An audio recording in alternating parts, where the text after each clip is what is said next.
Let's start. Okay, shall we start? Okay. Hi, everyone. Thank you very much for joining us today's seminar on strategic rivalry in the East Mediterranean Sea. I'm Satoshi Ikeuchi, professor of religion and global security at the Research Center for Advanced Science and Technology, RCAST of the University of Tokyo. And this is the second of the four-part seminar series. The entire title, the title of the entire series is Geopolitical Dynamism in the Wider Middle East Region. And we have already done the first one in 2 weeks ago on the Red Sea and the Horn of Africa. And 2 weeks later, we will get together again on the Sahel and sub-Saharan regions security issues. And but this is the second one on the strategic rivalry in the East Mediterranean Sea.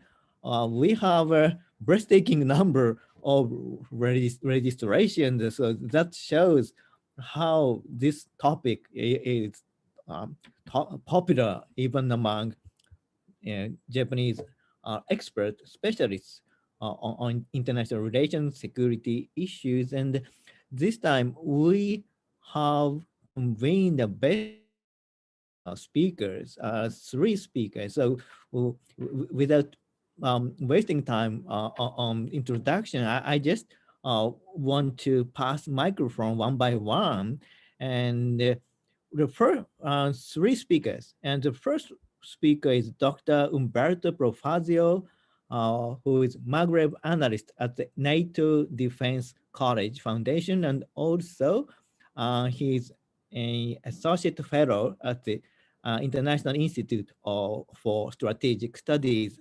IISS. And the next speaker is Colonel Eric Michel, defense attaché of Belgium, who is now stationed in the United States, United Arab Emirates, Abu Dhabi.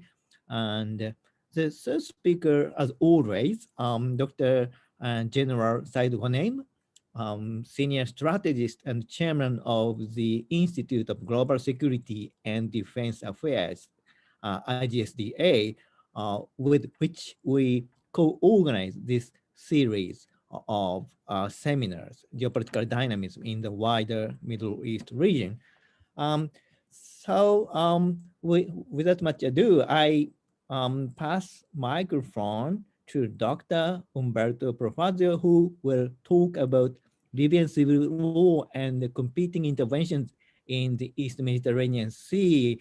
In Libyan civil war, we have in the past several weeks and months, we have been watching a change in this. So we want to know the recent situation, and Dr. Umberto Profazio will be he is the best person to ask. So it's your turn. You microphone. Would you microphone on, and so please. Thank you. Thank you very much. I would like to thank Professor Ikeuchi for the invitation, and it's a real pleasure to be here with you and such distinguished panels. I prepared some slides to share, so I will start with the PowerPoint to see if I can do it right now. Just a minute.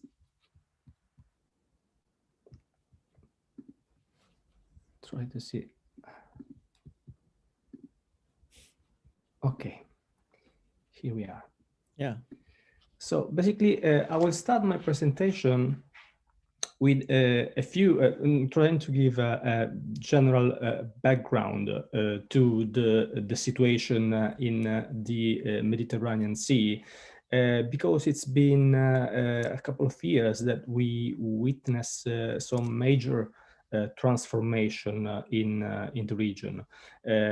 Basically, it's what I call the sea change. It means that there is a change in the balance of power due to the fact that global players such as Russia, but also China, are trying to intervene and change the dynamics in this region. But we also have seen a rise of assertiveness by some regional powers, including Turkey.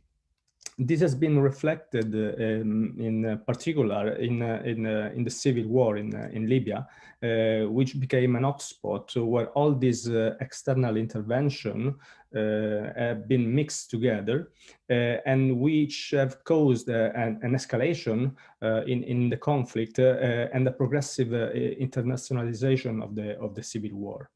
At the same time, I believe that this external intervention was pushing Libya into on the brink of a major confrontation between rival powers, and this has been stopped only in May, and when the major powers stepped back from this brink. The problem right now is that what we're seeing is a scenario in which, despite the evident progress in the peace process, as we have seen last week with the negotiations and the appointment of a new government, a new executive authority for Libya, there are also signs that indicate the unwillingness of major powers intervening in the conflict to withdraw their foreign forces and mercenaries present in Libya. We'll try to sum up this difficult issue, trying to start with a brief summary of the geopolitics of Libya's civil war. And how the deteriorated security context offered opportunity for terrorist organizations such as the Islamic State to establish itself in the country, making it the most successful province outside the core of ISIS in Syria and Iraq. The Libyan branch was one of the most successful provinces of the Islamic State in the past. We then try to discuss the role of the EU and how its internal divisions paved the way for outside actors to intervene in Libya, gradually marginalizing the EU actors and assuming a leadership in the conflict dynamics, but also in the peace process. We'll try to discuss also the internationalization of the conflict during the third phase, what I call the third phase of the civil war.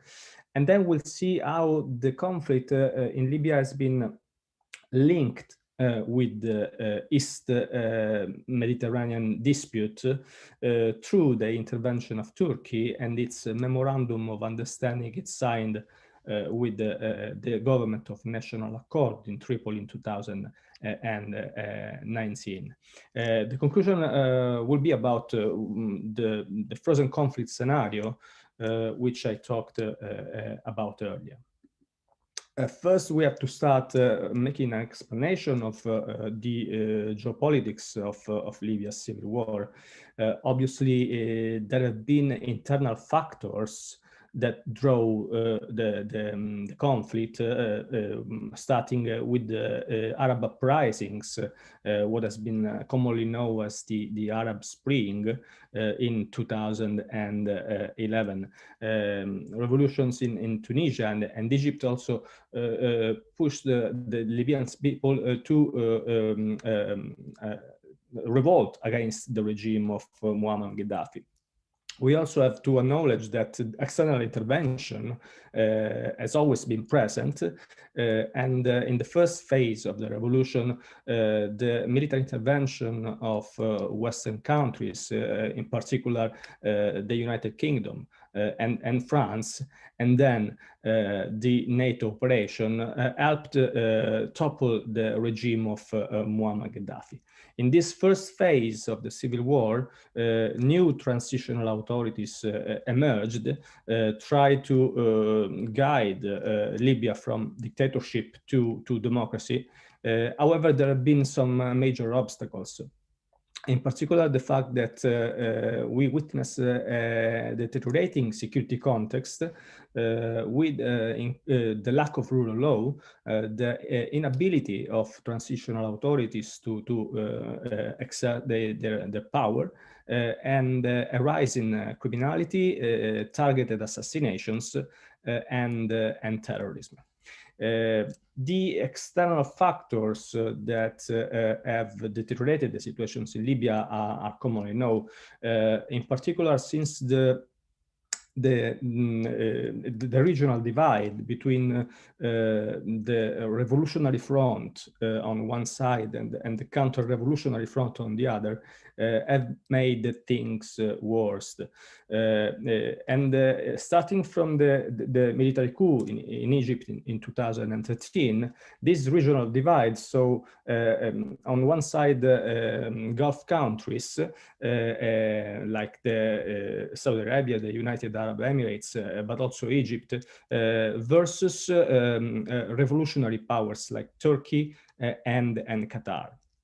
And this happened at the same time in which there was the start of the second civil war in Libya, and this regional divide was mirrored by the launch of Operation Karama, Operation Dignity by General Khalifa Haftar in the east against Islamist and terrorist organizations in Benghazi and in Cyrenaica, in the eastern part of the country, while in Tripoli, in the western part of the country, revolutionary militias and armed groups launched the Fajr Libya, the Operation Libya Dawn. This divide mirrored the regional confrontation between the rival powers. However, things escalated in the third phase of the conflict that started following the launch by Haftar of the Operation Flood of Dignity in 2019, when he started an offensive to take control of Tripoli. In this phase, the foreign meddling escalated into a proxy war in which different countries increased their diplomatic but also military support to their local proxies. And this escalation reached the point of no return in June, when Egypt threatened a direct military intervention in Libya due to the collapse of Haftar's attack on Tripoli, and the fact that the GNA forces supported by Turkey were mounting a successful counteroffensive trying to reach Sirte. President Abdel Fattah al-Sisi declared the Sirte Jufra axis a red line, and this stopped basically the military confrontation because of the concern about a direct war between Turkey and Egypt on Libyan soil.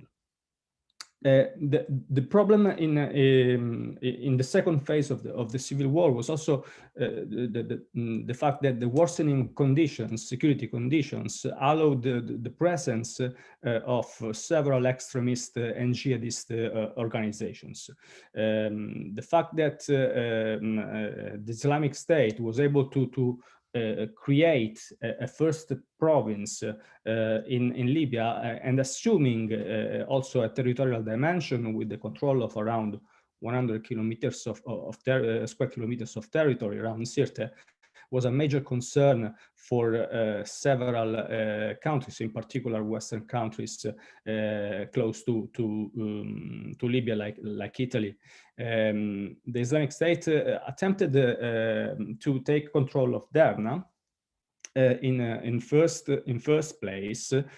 However, there was a clash between these jihadist organizations and other Islamist groups that were affiliated to Al-Qaeda. The rivalry between Al-Qaeda and the Islamic State is particularly important to understand the differences and the nuances among the terrorist organizations in Libya and in general in the region. However, after this first attempt, the extremist group successfully took control of Sirte, also due to the fact that the city was marginalized following the death of Muammar Gaddafi, and that was from Sirte. And so there were a lot of disgruntled officials from the former regime that joined forces with the Islamic State. The third point is about the launch by the Government of National Accord of the Operation Bunyan Marsus in 2016, which drew the Islamic State out of Sirte with the successful support by the United States. And in this period, we saw how the military support given by Washington to the counterterrorism operation was crucial in terms of air capabilities and airstrikes against the group that has been severely weakened by successful airstrikes in the country. The United States played a major role, while at the same time the EU was majorly focused on security and migration, frankly. Italy in particular has been opposed to France for a long period in Libya. In the first phase, Italy was successful with trying to establish new unity institutions. We remember the common effort made by Rome and Washington to establish the Government of National Accord.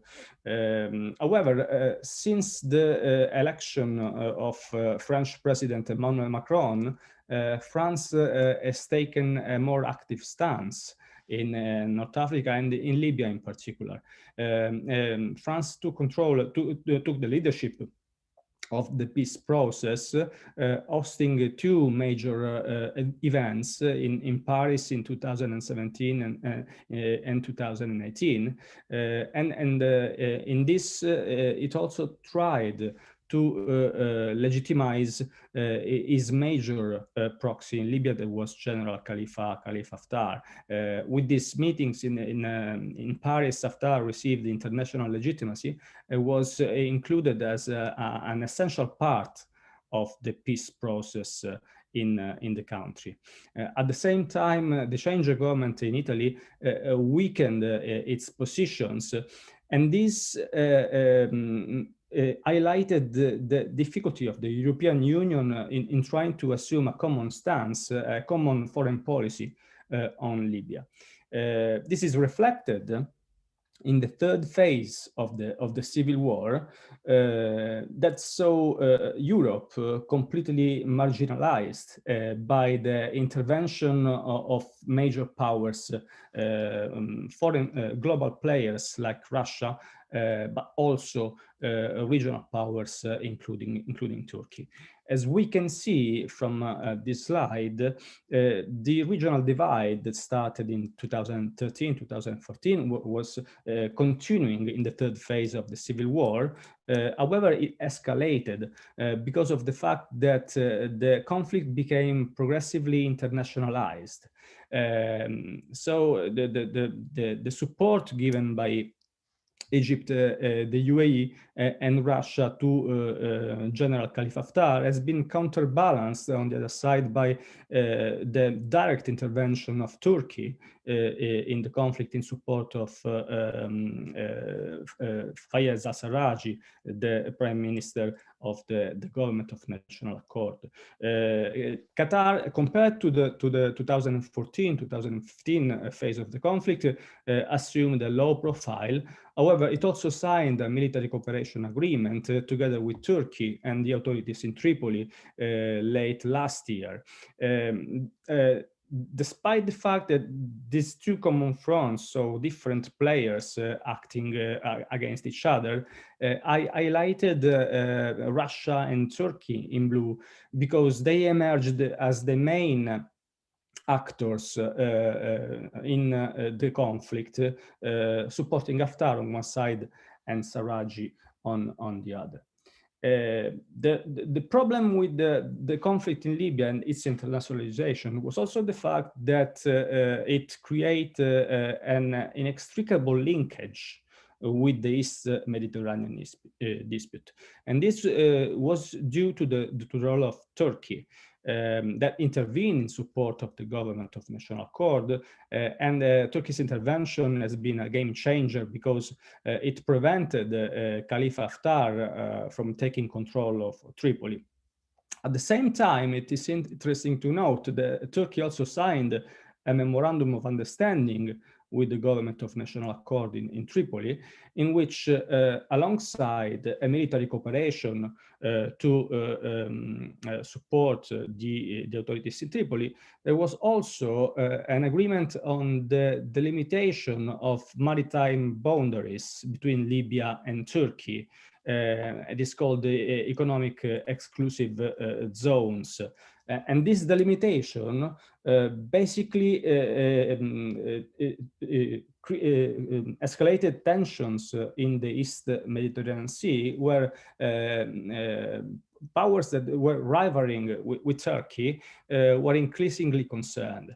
And this also pushed several new actors in creating a common front against Turkey, escalating tensions in the East Med, and also increasing the number of actors involved in Libya. And we have seen this through the creation of the East Mediterranean Gas Forum, which included also Greece, Italy, Egypt, and several other actors.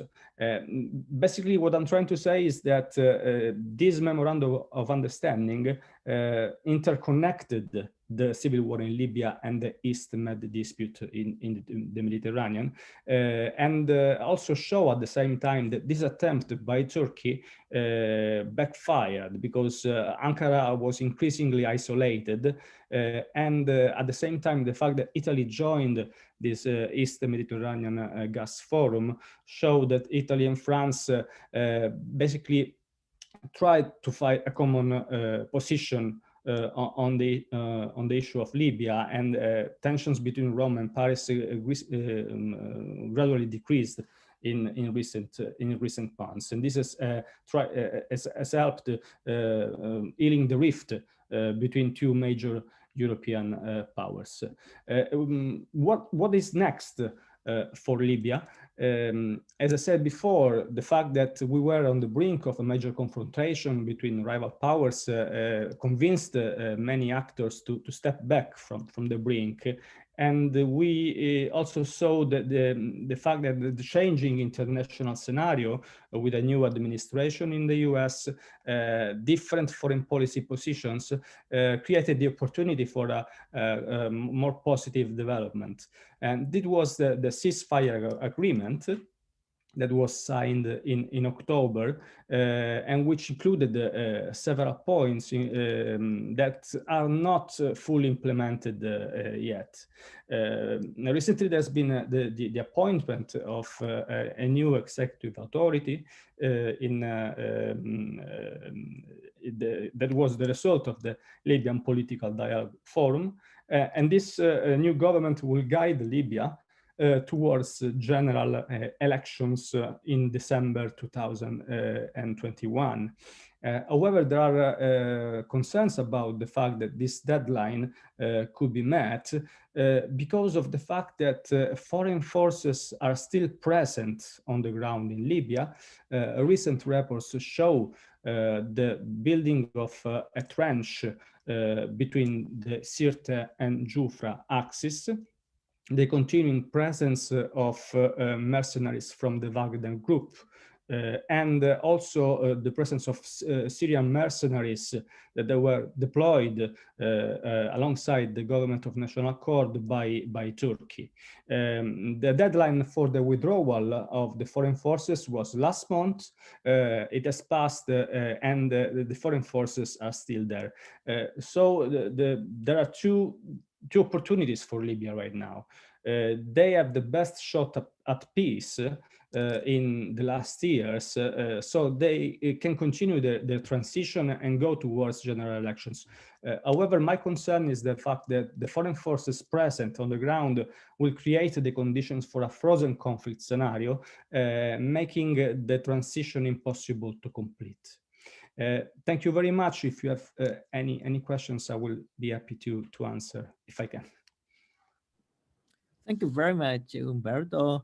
And before taking questions, this start discussion, we are move on to Eric's presentation, and after that we will continue discussion, taking responses to your presentation. So Eric, it's your turn, so please. It's my turn. It will be a very challenging moment for me after the excellent lecture from Professor Umberto. So I liked the way he presented the Libyan conflict. So thank you very much for this excellent presentation. And of course, I will try to be, I would say, consistent with you, because now I will address the European point of view or involvement, actions or inactions in the East Mediterranean disputes we can have. So I will also go to a presentation I've made. So yes, it will be this presentation. I hope that you can see it.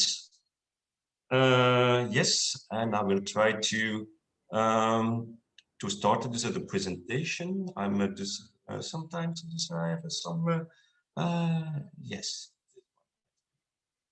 Yes, I'm started. Do you see the presentation? Yes. Yes. It's on your screen. Yes. All right. Thank you.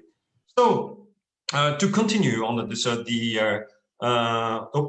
I think that this is it the right one? Yes. Okay. The title is maybe different. What I wanted to address today, because we will see what is the European, the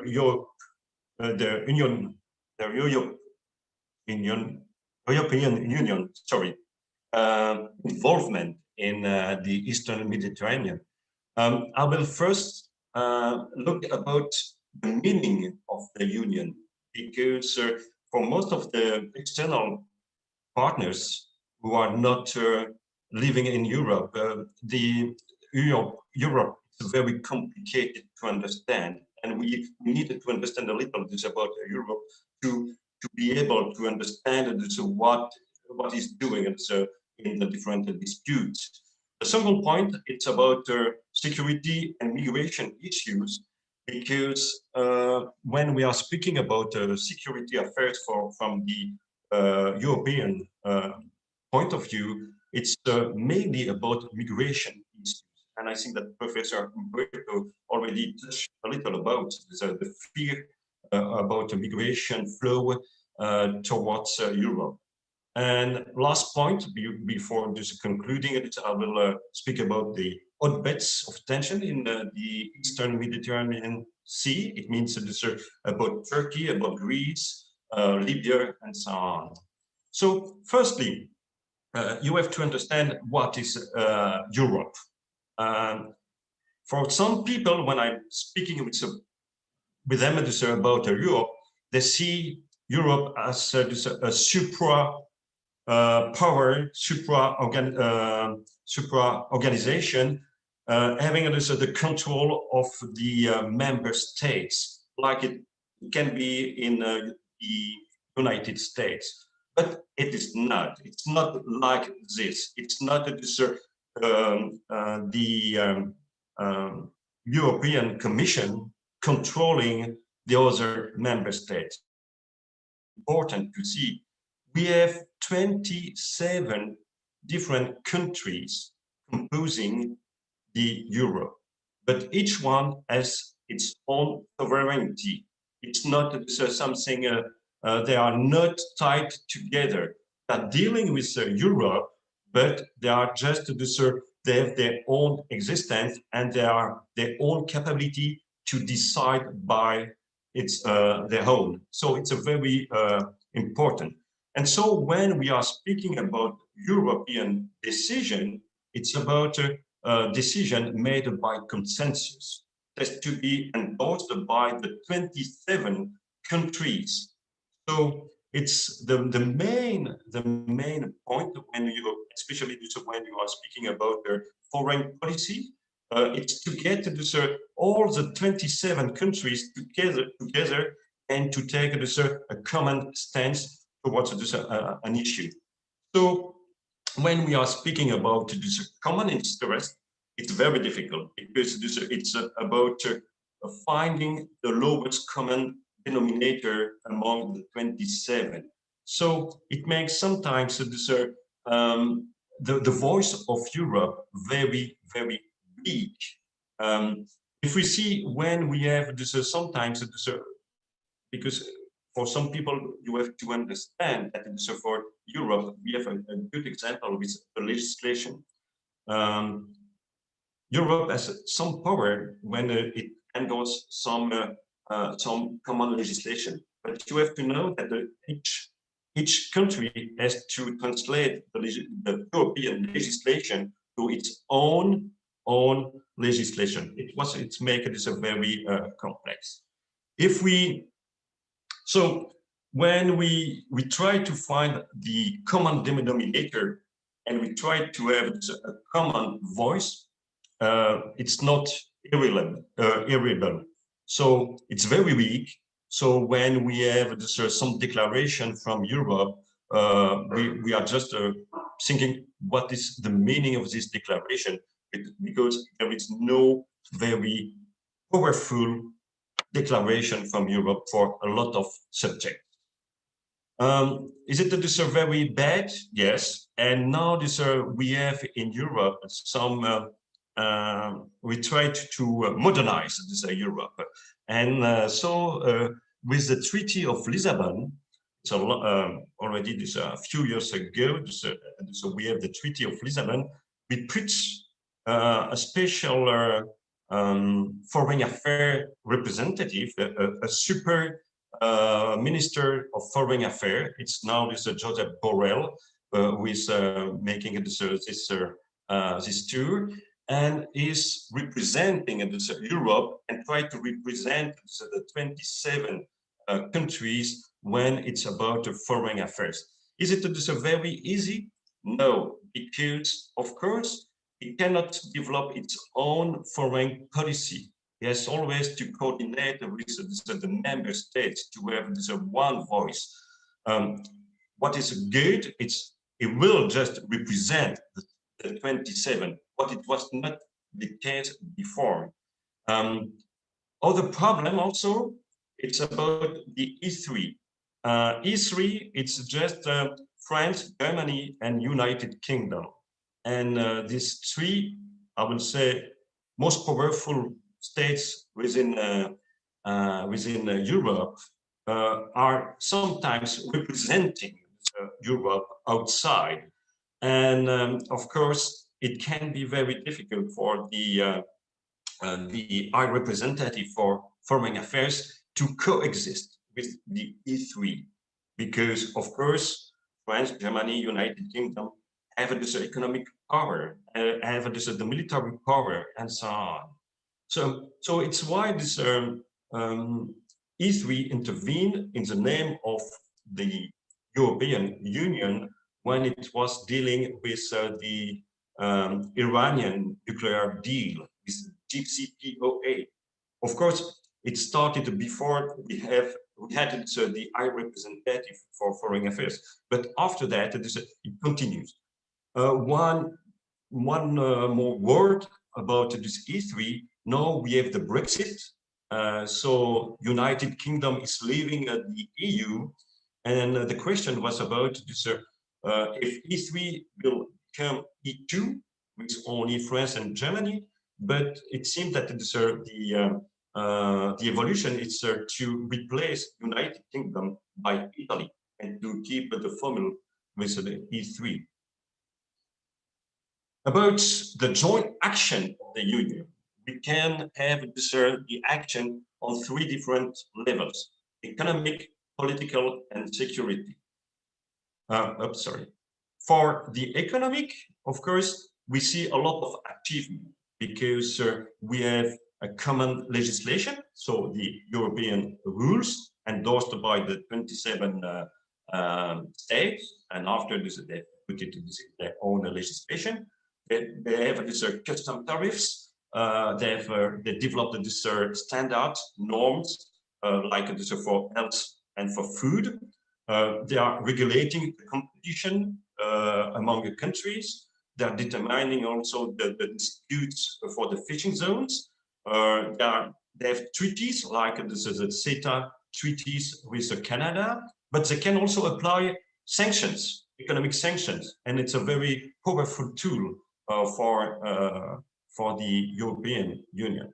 On political level, I have maybe just 2 bad things because what they are doing at political level in the Union, it's firstly ruling this internal affairs, so internal disputes.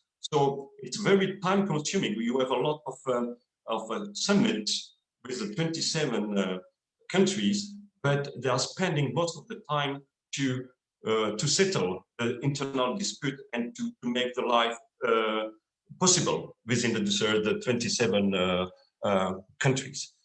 But there are 2 very important things at political level. They are using the membership as political tool. So when you discuss with other countries and you are just giving them maybe the sensation or the opportunity to maybe become a member of the EU, it's very important. It was a tool when discussing with Turkey, but it's already more than 30 years that we are trying to discuss about the adhesion, the membership of Turkey to the EU, but up to now, there is no way. Some blocking countries like Germany or France are preventing to have this Turkey within the EU. And we have also, at political level, the values. It's one important thing in the political affairs for the EU. They are defending democracy, human rights, equality between men and women, and so on. And every diplomat, every politician, when they are on a visit in other countries, are defending this kind of values. On the security level, yes, security level, we have on one hand, this is what is the big achievement within the EU. We have this cooperation and coordination among the different armed forces, but there is no integration. There is no common decision for operation. So there is no EU HQ being able to impose to start an operation and to say Belgium will send the troops or something like that. No, it's always we have this common HQ, but we need always the approval from the different member states. What is good? We have Frontex agency. It's an external border agency, frontière extérieure. So because one of the main issue for EU, it's about preserving the integrity of the external borders of the EU, of the Union. And so they have three main threats. It's about terrorism, it's about migration, and also about the stability of other countries surrounding the Union. So just to be sure that if you have a country, a rogue nation, a failed state, that we don't have a migration flow to towards Europe, and we don't get also terrorism. So if we are speaking about security affairs and migration issues, firstly, we have to see as military and the different operation we have in the world. And what is very important to see and to understand that when Europe is thinking about intervening outside its border, it will think firstly about civilian mission, not military mission. Firstly, civilian. So it will, for example, send policemen, send judge, lawyers, and so on to reestablish the rule of law in different countries where there are some issues. So it will be always the first step from this European Union. It's why you see that we have more civilian missions than military missions. Secondly, about military missions, we see that if we go to the land forces, we have mainly training and mentoring mission. So it's not showing our power. We are in the lowest level of the spectrum of violence. We are just training troops. So we have 3 EUTM training missions. So in Mali, in Somalia, in Central Africa, but no more.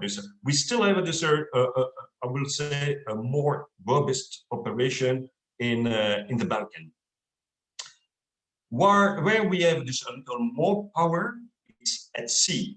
We have just two different missions, and we have one in the Mediterranean Sea, and preventing this migration flow, but preventing also having a traffic smuggling of weapons, like for Libya. And what is very important, we are not going over the world. I don't think that you will see very soon a mission in Japan. No, the European mission in Japan, even if it's I know there is no reason, but even if you should have a reason to intervene in Japan, it will not go. They are just keeping it around Europe. About migration, yes, it's the nightmare of Europe. Firstly, internally, because we have internal migration, but we have also this migration coming from outside, and it's about the burden sharing and so on, because we don't know, and it's why it's a real problem. We don't know how to share the burden when we get the migrants inside Europe. So, of course, migrants are coming through the external borders, and so we have a lot of countries facing the direct flows of migrants. It can be Spain, Italy, or Greece, mainly. It's the three main doors to Europe. Of course, we have controlled and uncontrolled immigration. Controlled immigration is not posing any problem, and it's also required. What is the main threat? It's the non-controlled immigration. And of course, we have we can divide it in different. We can divide Europe in different parts. So we have people facing some populism because of the economic situation in their country, and so they want to blame the migrant about the economic situation and so on. And so, yes, it can be a problem. But for some other countries, migration is also part of the solution, and it is great to understand, because we need in Europe to have some population growth. if you look at this the perspective towards 2050, everywhere in the world, the population will grow, except in Europe, will stabilize or even decrease. And for the economic growth, you need to have laborers. And so you have some countries, the ones having the best economic, demanding to have this more flow of migrant, just to have this the workforce to be able to have an economic growth. It's the case of Germany. Germany is appealing some migrants. Sometimes it can be an internal dispute in Germany between the policy of Merkel and also what they are thinking in the different Länder. But yes, migration can be also a part of the solution.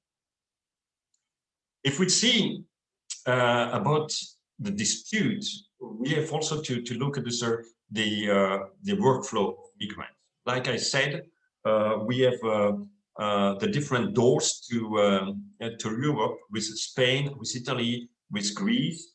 Also, we have Malta, of course. But if we look at this into the 6 past years, we see that Greece is paying the most tribute to migrants. It's the main doors.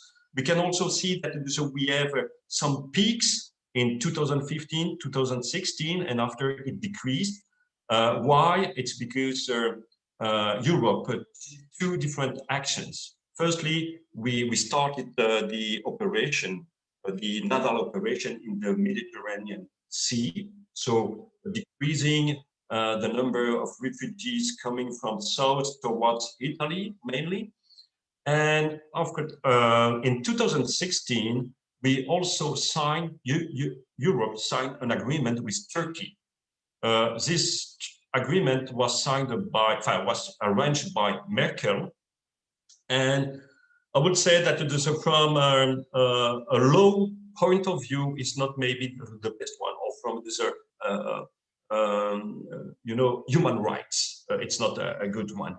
So if I have to summarize this treaty, this agreement, it's when Turkey say, I will prevent having this migrant crossing the border towards Greece, and I will get it back. Every migrants coming and sent back to Turkey, I will welcome it. But you have to take this, for each migrant coming back to Turkey, I will send you 1 Syrian refugee to Europe. So it's a deal. You have to know that in Turkey they have more than 2.7 million Syrian refugees, what is a lot, and also part of the agreement. Europe has promised to pay for the Syrian refugee, and with 6 billion euro to transfer to Turkey. So far, just maybe I think 50% was paid, and it's part of the dispute with Turkey. So they didn't pay what they promised to pay. So we have Erdogan very, very sad about this. As you see, the main door it's between Turkey and Greece, and also it's part of the main dispute in the Eastern Mediterranean. The hotbeds. So we go more this in the core business of the presentation, and the first I want to discuss, it's about Turkey, and the first hotbed was about the relationship between Cyprus and Greece. As you know, Cyprus was under domination of the UK, United Kingdom, until 1960, and became independent on that moment. In Cyprus, you have more than 80% of Greek people, and less than 20 people Turkish Cypriots. So what's happened in 1974, it was a regime of the colonels in Greece, and so you have some officers, Greek officer, coming to Cyprus on that moment and dismissing the president and taking over the power, with the aim of unifying the island and to attach Cyprus to Greece. Of course, Turkey was not very pleased with this kind of event and intervened in 1974. So I think that Turkey has a right to do. There was a treaty signed in 1960 between UK, Turkey, and Greece about intervention, military intervention. Military intervention would be possible if any of the party think that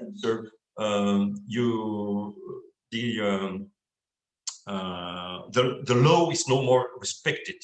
So Turkey intervened, and Turkey was close to be at war with Greece at that moment.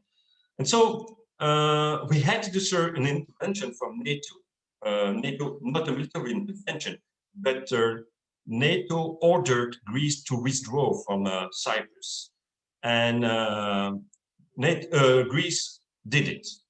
So what was the consequence of this? Greece withdrew from NATO in 74, and just joined again NATO in 80 after Turkey lifted the veto. So it was a very big thing, but you see that Cyprus, it's still in conflict zone for Turkey and Greece. The second part, and Professor Umberto touched a word about, it's about the territorial water between Greece and Turkey, and also about the exclusive economic zone. As you see, since 47, a lot of islands were ceded to Greece. The island at large of Turkey were mainly from Italy, and in 47, with the Treaty of Paris, the island became Greek island. But a lot of these islands are very close to Turkey, and there is the first problem. It's about the territorial waters, because normally territorial waters, it's up to 12 miles. But if you take this for Turkey, there is no more territorial waters, and they are no more able to go to the Asian Sea. So it's one thing. So they decided to go to the 6 miles. But beyond the territorial water, we have normally exclusive economic zone of 200 miles. But of course, the EEZ has to be agreed between the parties, because it's only a standard way of determining the zone. It's 200 miles, but it has to be agreed. And there is no agreement between Turkey and Greece. And of course, you have Greece. It's taking the advantage of every island yes, in Aegean Sea to extend its exclusive economic zone. And we have, for example, the island of Castellorizo, the most eastern island, and I underlined in red on my slide. This very small island, just this 9 square kilometers, and it's very close to Turkey, but because this island, you have Greece claiming for an extended economic zone till Cyprus. It's going to Cyprus. So Turkey doesn't agree with this kind of thing. And so we have the rise of tension between Turkey and Greece, and it's more because also they discovered a lot of gas in the Eastern Mediterranean. So what did Turkey? It's to send some exploration ships to this claimed by Greece economic zone in summer 2020. And so you got the rise of tension between Turkey, between France, between Greece, and so on. The same with Cyprus. Cyprus, you have to know that it's, the north part of the island, the Turkish part, is not internationally recognized. It's only recognized by Turkey and has no economic exclusive economic zone. And so Turkey is asking, no, I want that North Cyprus also get its own exclusive economic zone. Of course, it's against the interest of Cyprus. So you see also that Turkey sent some drill ships to this exclusive economic zone of Cyprus, also recently in summer 2020.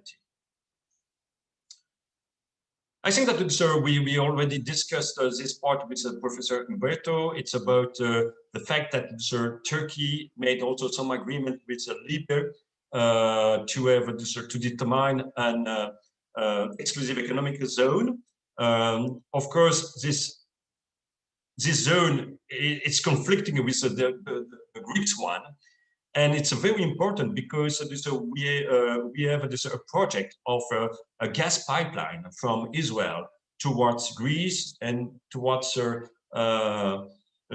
Europe.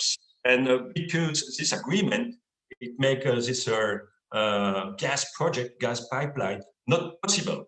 And for Greece, it's economically vital to have this pipeline because it will make Greece a major provider in gas to Europe. And of course, for Turkey, it's not very great because Turkey wanted to have also this kind of position towards Europe.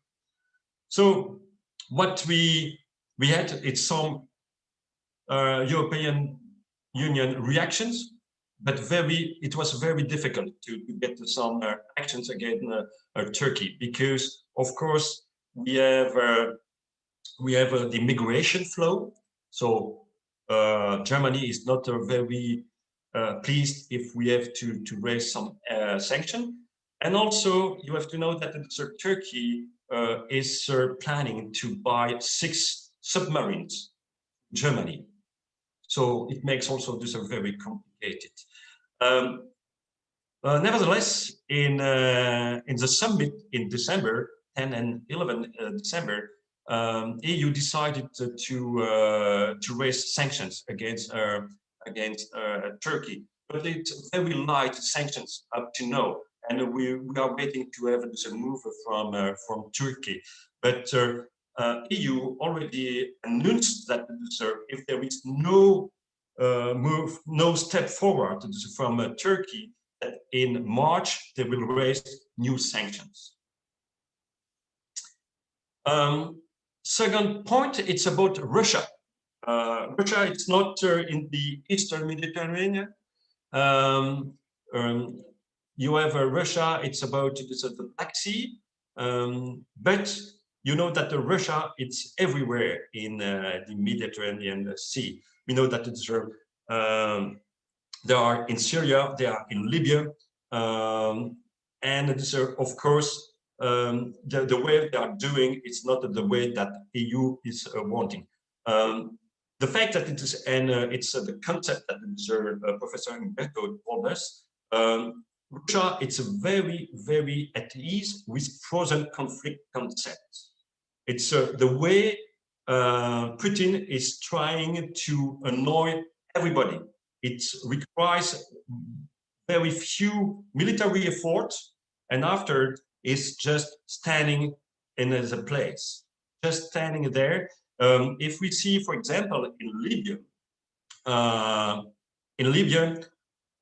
Russia deployed some fighter jets, and they deployed but never used. So it's a way of just having acting a presence, but not engaging very hardly in the conflict. So it costs nothing, but it's a very important. And of course, this, for Putin, it's a way of being able to conclude some agreements with different countries, like in Libya. It's aiming to get some access to naval bases or land bases and so on, like he did in Syria with 2 different bases. He succeeded to get for 50 years, and it was of course this against Turkey.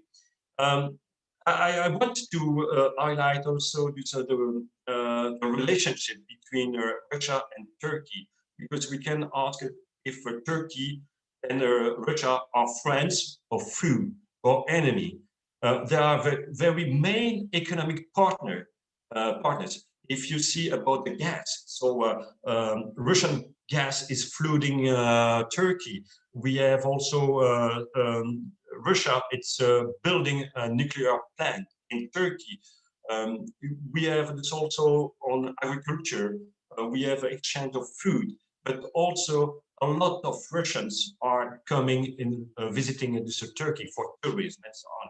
So they have very strong economic ties. But at the same moment, for Turkey, Turkey doesn't like the military pressure from Russia, because you see Russia everywhere around Turkey. You see in Syria, Libya, and so on, and it's posing a threat to Turkey. So they are now at odds in Turkey, in Azerbaijan. You know, there's a conflict in Azerbaijan with the Karabakh conflict between Azerbaijan and Armenia. So they are just in opposite, but very close to Russia. So they are not very pleased. And the second very big issue for Turkey and Russia, it's Ukraine, because Turkey didn't recognize the seas of Crimea by Russia, but also have now some military agreement to provide drones to Ukraine. So Turkey, it's giving weapons, selling weapons to Ukraine to fight Russia. So yes, it's a very big issue. Last point is Libya. Libya, I think that Professor Umberto talked about Libya for a while, and I think that we have this the same view about the different partners at the different sites. And of course, he mentioned about the presence of France aside Haftar, and we had Italy on the other side, but also Germany. Germany is also supporting the official government. You have to know that there is only one official government recognized at the United Nations, and it's the one supported by EU and by most of the countries. And it was the first things. It's when you have EU supporting the GNA, and you have one of the most powerful country of the EU, France, supporting the other side, it's making something that very difficult. And also this because France has also is a permanent membership of the United Nations Security Council, so the veto right and so on. So when you have such a nation standing on a side, it means something. So it's the big issue. I would just say from a European point of view, the fact that France is standing on Haftar side, it's about mainly about jihadists, about Muslim brotherhoods. It's against the political Islam. It's one main thing. And what is the rationale behind this?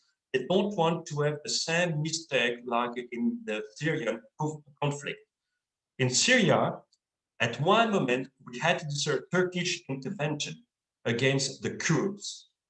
And it was against what the other parties decided.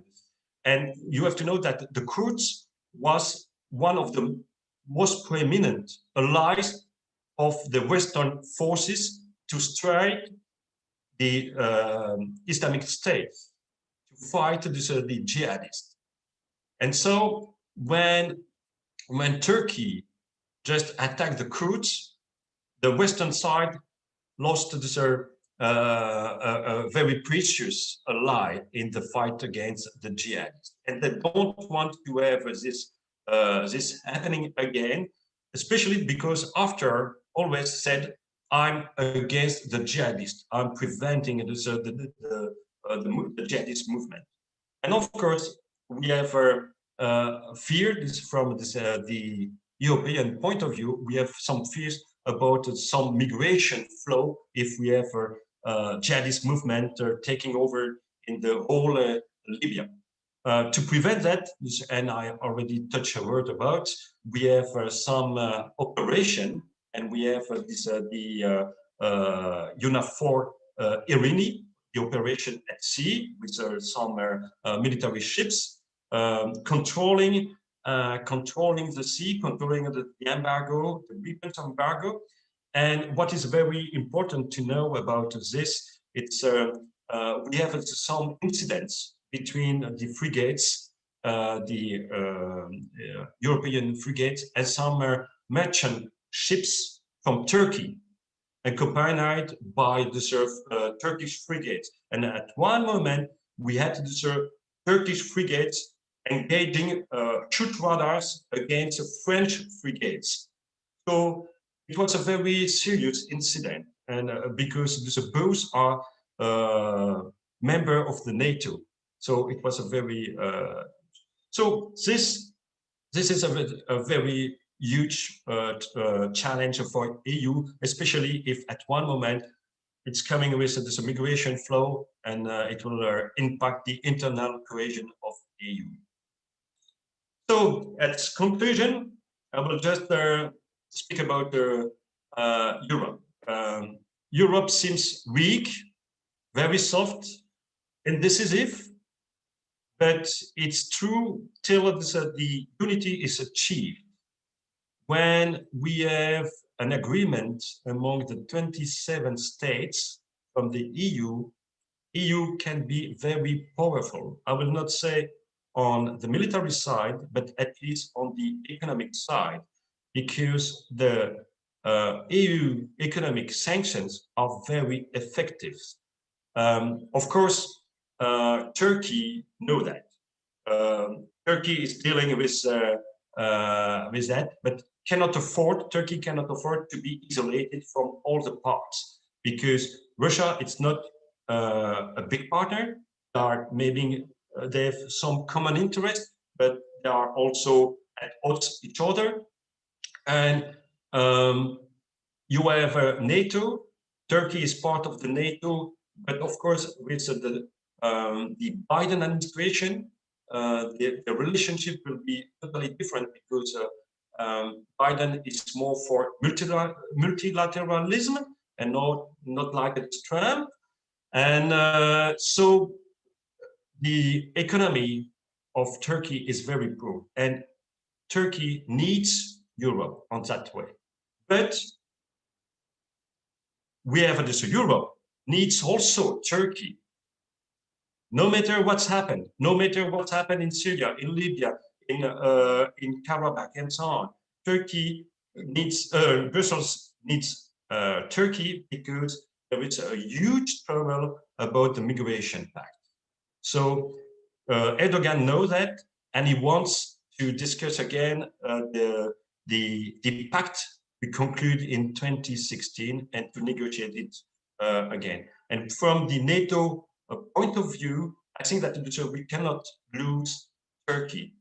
Turkey, it's a very, very important player for NATO. It's one of the most robust military presence, and it is also at the key in the Middle East. Yeah, thank you very much for your attention.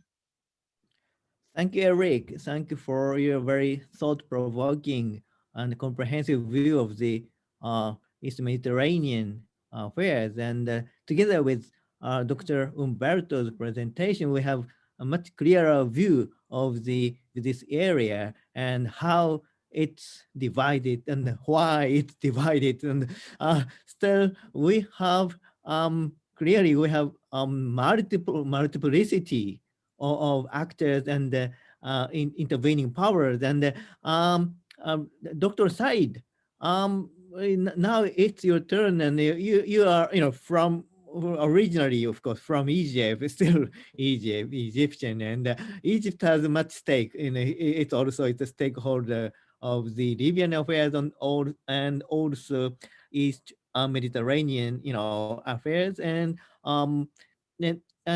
now I want your exploration on the rivalry between regional powers in this region. And nowadays there are many regional powers rising, like Turkey, like Russia, like European powers are also a little bit divided on this issue. And now Israel is coming to the fore. So we have very much congestion of regional powers. And so how do you see this situation?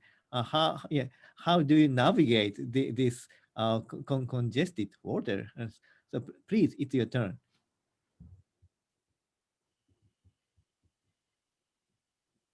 Oh, microphone on, please, please.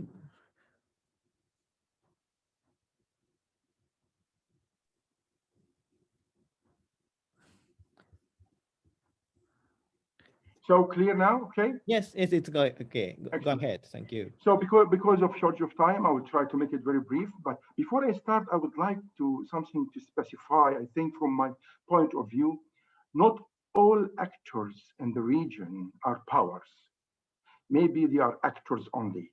And the difference here important for some reason that the capabilities of the actor is not the same capability of what so-called regional power or international power, which creates a lack of like asymmetrism, asymmetric shape between both of them, which this is, I called it before, lack of management of influence sometimes. So I will continue and then I will go ahead to my first slide or my first part. My first part, I will talk about rivalry directly. I had to get shortened when Eric was talking because of the time. Okay, as we see that concerning the gas pipes, there is a stream coming from Russia directly, which is Turk Stream. And I think there are some more right now, like which is coming from Israel to Cyprus, and then Crete Island, Greece itself, the homeland, and then Italy. This one is really, I can say, it's very costly. It's like about $7.4 billion. And the gas which will produce or which will export is not that enough to Europe, according to my readings. And also some obstacles. But in the same time, Israel, okay, that's why Israel and Turkey, or let me say, definitely Turkey try with Israel to do another one, which is coming from Turkey to Europe, but directly from Israel to Europe, by directly through Turkey. The problem with this one is that it's very costly, as I mentioned, and also even it saves some money compared with the one coming through Greece and Cyprus to Europe and Italy. But in the same time, it will take long time because by 2040, I think, can be ready. And there is some obstacles like Israeli and Cyprus relations. They have very deep relations, and any kind of coordination or cooperation between Israel and Turkey will affect the Israeli-Cypriot relation. And also Israeli-UAE relations. Now it's enhancing and getting higher and higher, and which is for favor for Israel for sure. That's why, and remember that UAE is competitor of Turkey. So that's why it's not for favor for UAE. And now see UAE is very close also to Cyprus and Greece and Egypt, obviously, for sure. And remember the dispute on Avrated gas field. It's between, it's something related between the maritime borders of Turkey itself and Cyprus and also Israel.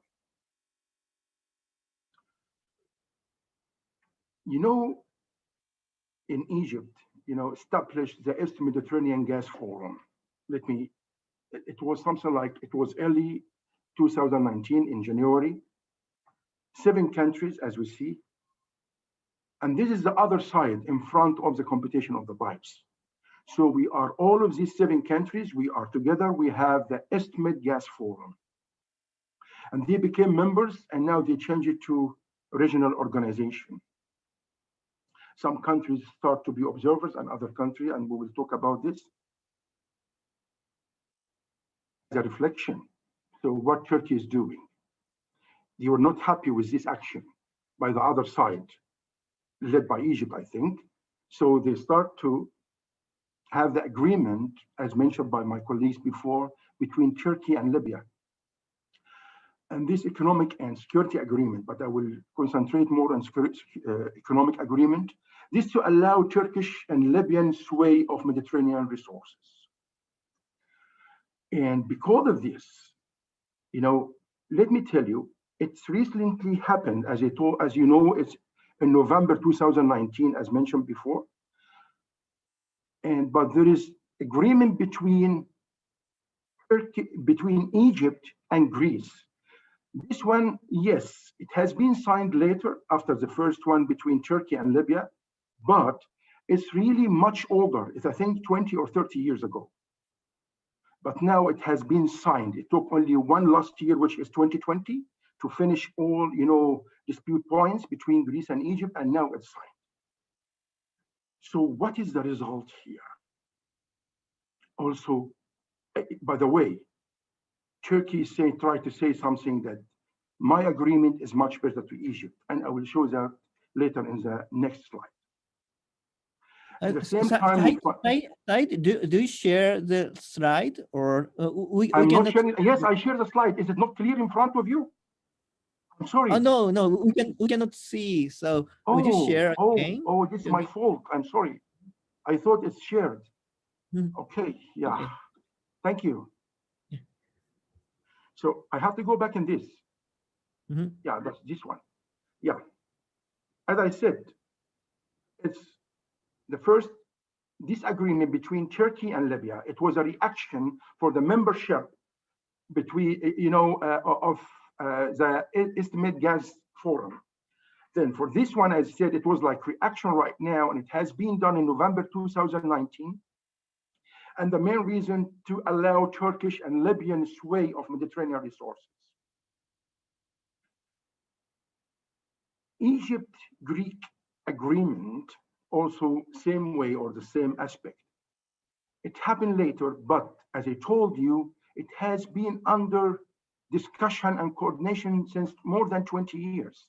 But in 2020, and when they expected that Turkey would do something like this, they have finished very quickly, and both countries signed, I think, just a few months ago. Then it was a defense agreement between Turkey and Greece. And then also simultaneously, we can find that the attempt of similar agreement, which is between Turkey and Libya, to be between Turkey and Israel. So what is the result? What Turkey would like to say? There are gains and losses.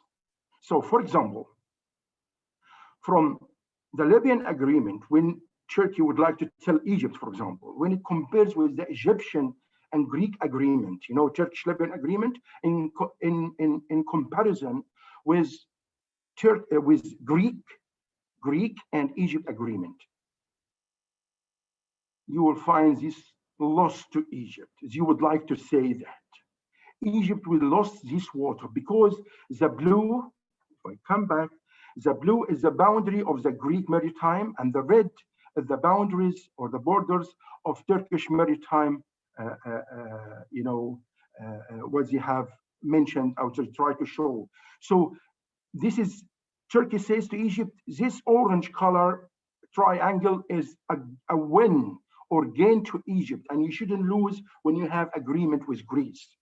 On the other hand, when you look at the agreement between Turkey and Israel, and according to the maritime borders they have decided or they have mentioned, and according to the size of, this is the area between the two countries, we will find this gain to Israel as well. Because according to the borders, if we see the separate one, which is this one, and sorry, this is the Turkish one, the blue one is separate one and Greek. So the Turkish would like to tell Israel it's taken from your portion. That's why this is the loss, and it should be gain to Israel, and this is the loss and should be gain to Egypt. But what about the long term? The only problem I think in this, that Turkey is based on something illegal, that they consider north of Cyprus is a part of Turkey. And they based all of their borders and any agreements based on that north of Cyprus is part of Turkish territory and also part of Turkish water. Whatever belong to north of Cyprus, which they believe it's, and we all know that north of Cyprus is only recognized by Turkey. No other country recognize it, as a part of Turkey. Then I will touch China and Russia in the East Mediterranean in relations with the three countries I'm talking about, which is Turkey, Israel, and Egypt. See here, why Turkey is very important to Russia? Because of these two. One of the main reasons, which is Bosphorus Strait and Dardanelles Strait. And this is the only exit to the Aegean Sea, to the Mediterranean Sea, which is also part of the East Mediterranean, from the Black Sea. And the other, which is the Baltic, and Europeans know that more than me. On the other hand, it's coming from Turkey, the gas stream, Turk Stream, coming from Russia to Turkey, the Turk Stream, which is very important to Russia. And they would like, Turk Stream, which is big benefit to both Turkey and Russia, but maybe Russia more, because you would like to be the main feeder of gas to Europe, for sure would be competitor to any kind of streams coming from the south of the Mediterranean. Third point, and I think this is from my point of view is very important. When I see what Russia is doing in the East Mediterranean, I remember what Russia was doing in Syria. What Russia is doing in Syria, we all remember Satoshi. It tried to manage the competition among the main players, which were Turkey and Iran, and also Israel was involved. The three main powers in the region, they have rivalries among each other. Russia succeeded to manage the competition among them in Syria. And I think now Russia would like to manage the competition between the three main players, which is Turkey, Israel, and Egypt in the East Mediterranean, and others for sure. China. The down part here is part of Belt and Road. And this is from Google Map. China, they have agreement to have, for sake of BRI, Belt and Road, in Prayas. This is the very famous Greek and lovely island over here. And also they having Gemlik, the Turkish one in Bursa. And I think all you visited, right? Remember, Bosphorus and Dardanelles, here's the Russian ones. And now very good relations between Russia and China. And also they have a big work in Ashdod in Israel and also in Haifa and in Suez Canal in Egypt. For the belt, which is the train track for the BRI, we find Ashdod, we find Gemlik, and we find even Prayas. For the road, which is the sea track of the BRI, we found Egypt and also Ashdod, come to Paris and then to Europe.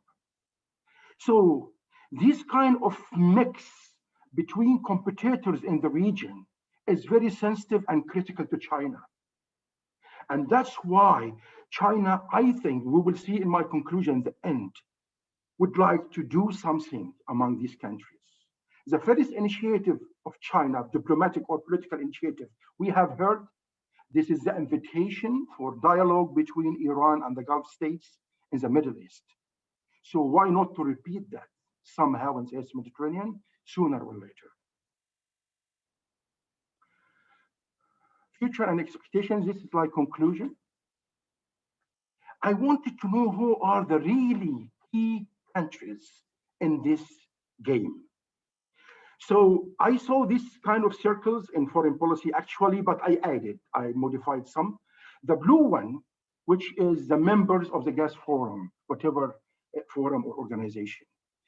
All of these countries, Egypt, these 4, 5, and the other 2, which is the 7 countries I mentioned before. And then the green one, which is the countries against Turkey, Egypt, UAE, and France. The yellow ones composing the countries who are joint military exercise. Why this one is important? I believe, my opinion, that economic relations does not make alliances, but military relations really make true alliances. How? Look at the economic relation between Turkey and Egypt. $4 billion in the last few years, $4 billion. But we never have any military exercise together, right? Look at even, trade between Israel, Israel, Turkey, and Emirates, very big. But they never had military exercise, combined military exercise together. So the military exercise, I believe this is the main indicator of the true alliance and who is a competitor and who is ally. When I come to this red one, which is our observers, UAE and France, and and I think that's why it's dots, not all away line. So France and USA, according to my information, that they will have to be observers. I mean, in East Mediterranean Forum. Now we see what? Egypt in all circles, except observer for sure. UAE in all circles, except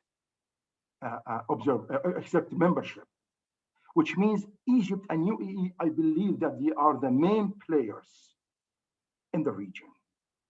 And I think they are the main key somehow, according to their participation and their alliance in all aspects inside the region.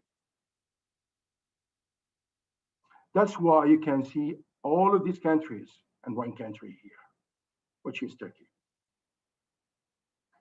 And then the key countries, as I mentioned, Egypt and UAE. I think so. Turkey always seeks to keep ties with Egypt. They try to avoid any kind of provocation between both countries. Turkey, I noticed they do that. And the East Mediterranean. But otherwise in Libya, it's different. So the stick is raised by Turkey in Libya, but smooth relation is very good more in East Mediterranean. And I believe that's why it's also seek to have cooperation, signing agreements, or at least to avoid the agreement between Greece and Egypt. We tried to stop it by any ways, because this will support. What is the main goal of Turkey? I think 2 things.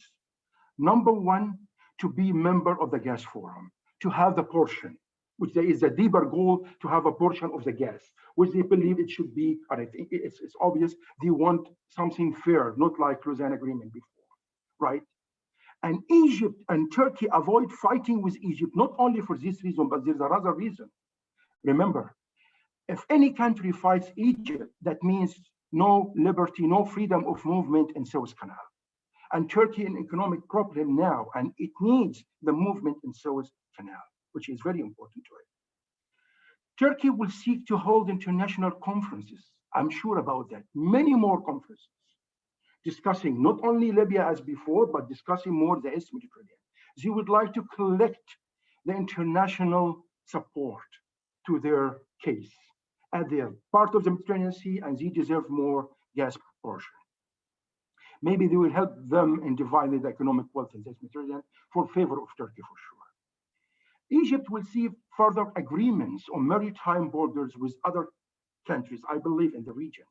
More, they try to make it concrete, you know, whatever it has done before, not to get to set back, continue the same way, opposite to what Turkey wants.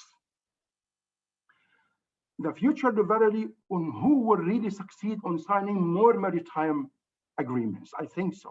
This is a true success. Who will sign more and deposit in the United Nations? And that's why this will be, but very important, must be based on international law and UN agreements of maritime law. This is always countries opposing Turkey make stress on this point. This is the last slide. Potentially, as I told you, I think US and France will try to join as observers. This is the East Mediterranean Gas Organization. But will China do? Right? Remember, there is the Red Sea overlooking countries on the Red Sea, right? I'm sorry, not the Red Sea, of the Indian Ocean. China, Japan are observers, even though they are not part of that. So China is closer than Japan in this region. So why not to be observer, to follow up and to be always taking part in all decisions somehow in the forum or estimate organization? I think so, which would be really brilliant for them. As Putin succeeded, as I told you, to manage relation and the competition between Turkey, Iran, and Israel in Syria, I think he will try to do the same issue with prevailing countries in the East Mediterranean. I would like to give you an example happened with me here a few years ago, and it was like news in Russia Today in Arabic. In this news, it was praising Egyptian president and getting down the Turkish president, you know, something. I called my friend. He's a Turkish retired colonel. We were working together in United Nations mission in Nepal. And I asked him to see if also from Russian resources or Russian press, maybe Russia Today in Turkey, in Turkish language, I would like to see the same news, how it was published. And I found vice versa, that praising Erdogan and getting down President Sisi, as if they would like with the fake news or using the same news to say we are closer to you, please create social problems between the two countries. This will help in managing competition by Russia. What would happen exactly between Iran, Turkey, and Israel in Syria somehow?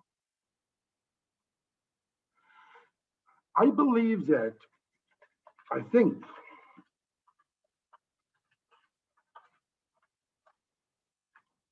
for achieving the best for the Belt and Road, that China, as I told you, will try to approach diplomatically, as I told, maybe sooner or later.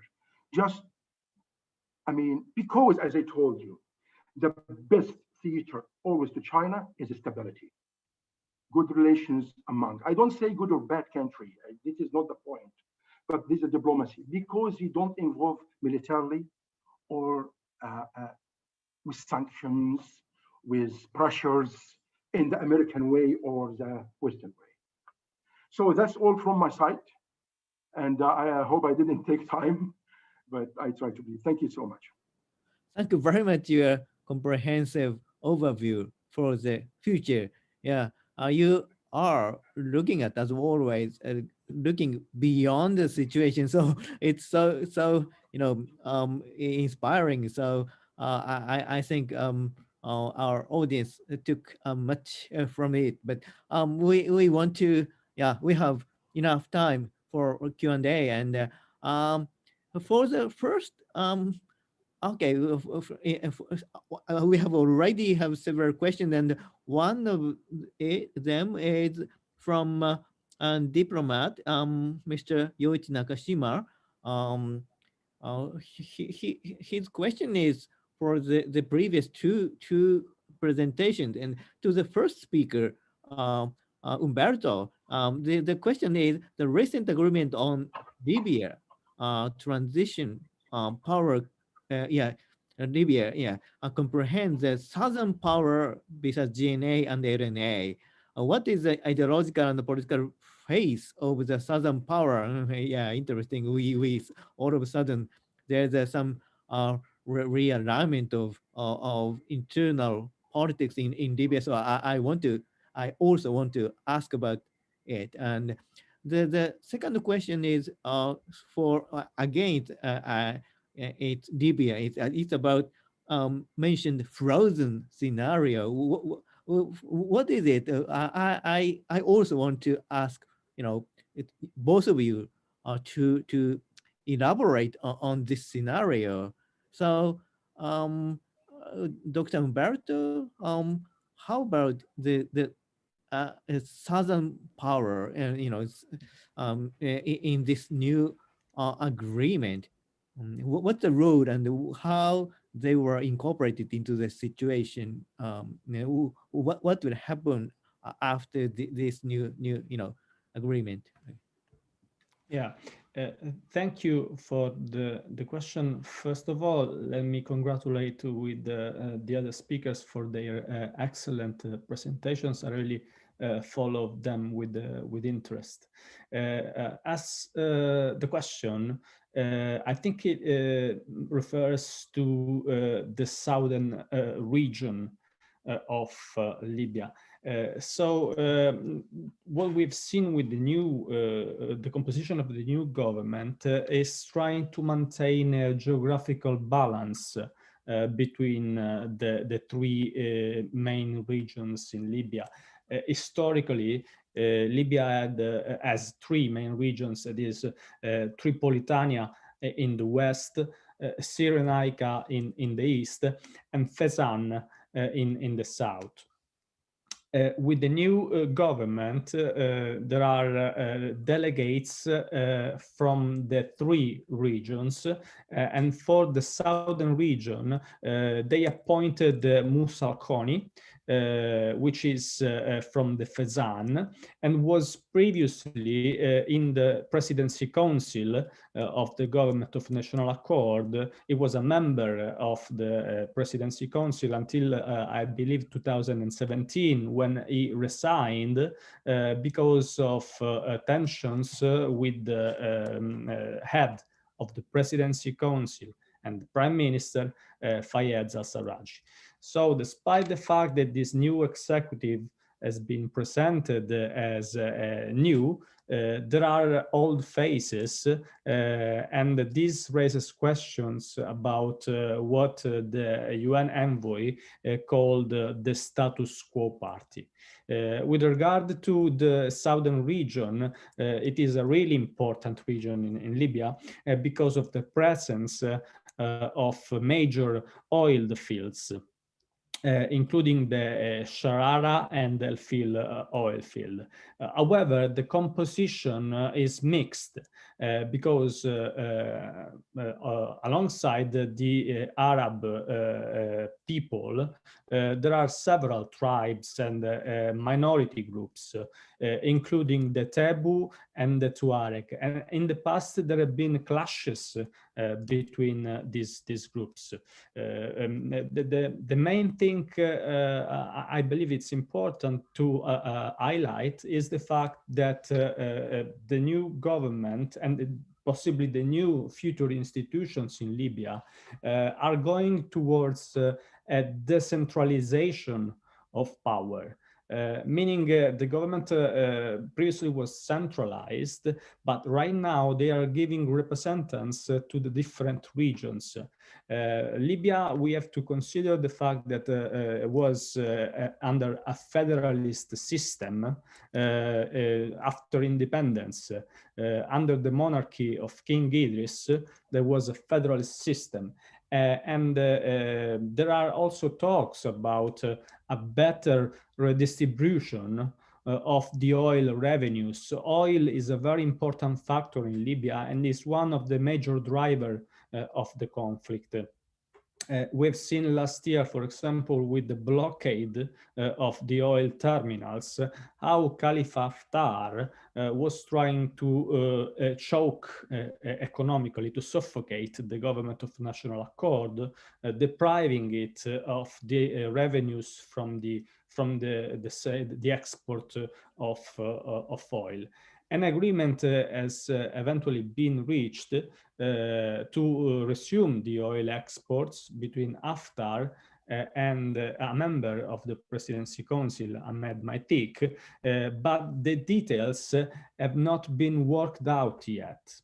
Right now, the sales, the revenues from the oil exports are being frozen in an account until a comprehensive agreement to redistribute oil revenues is found. And this brings to questions the decentralization trend in Libya and possibly a federalist structure. But we have to wait and see if the draft constitution will be approved.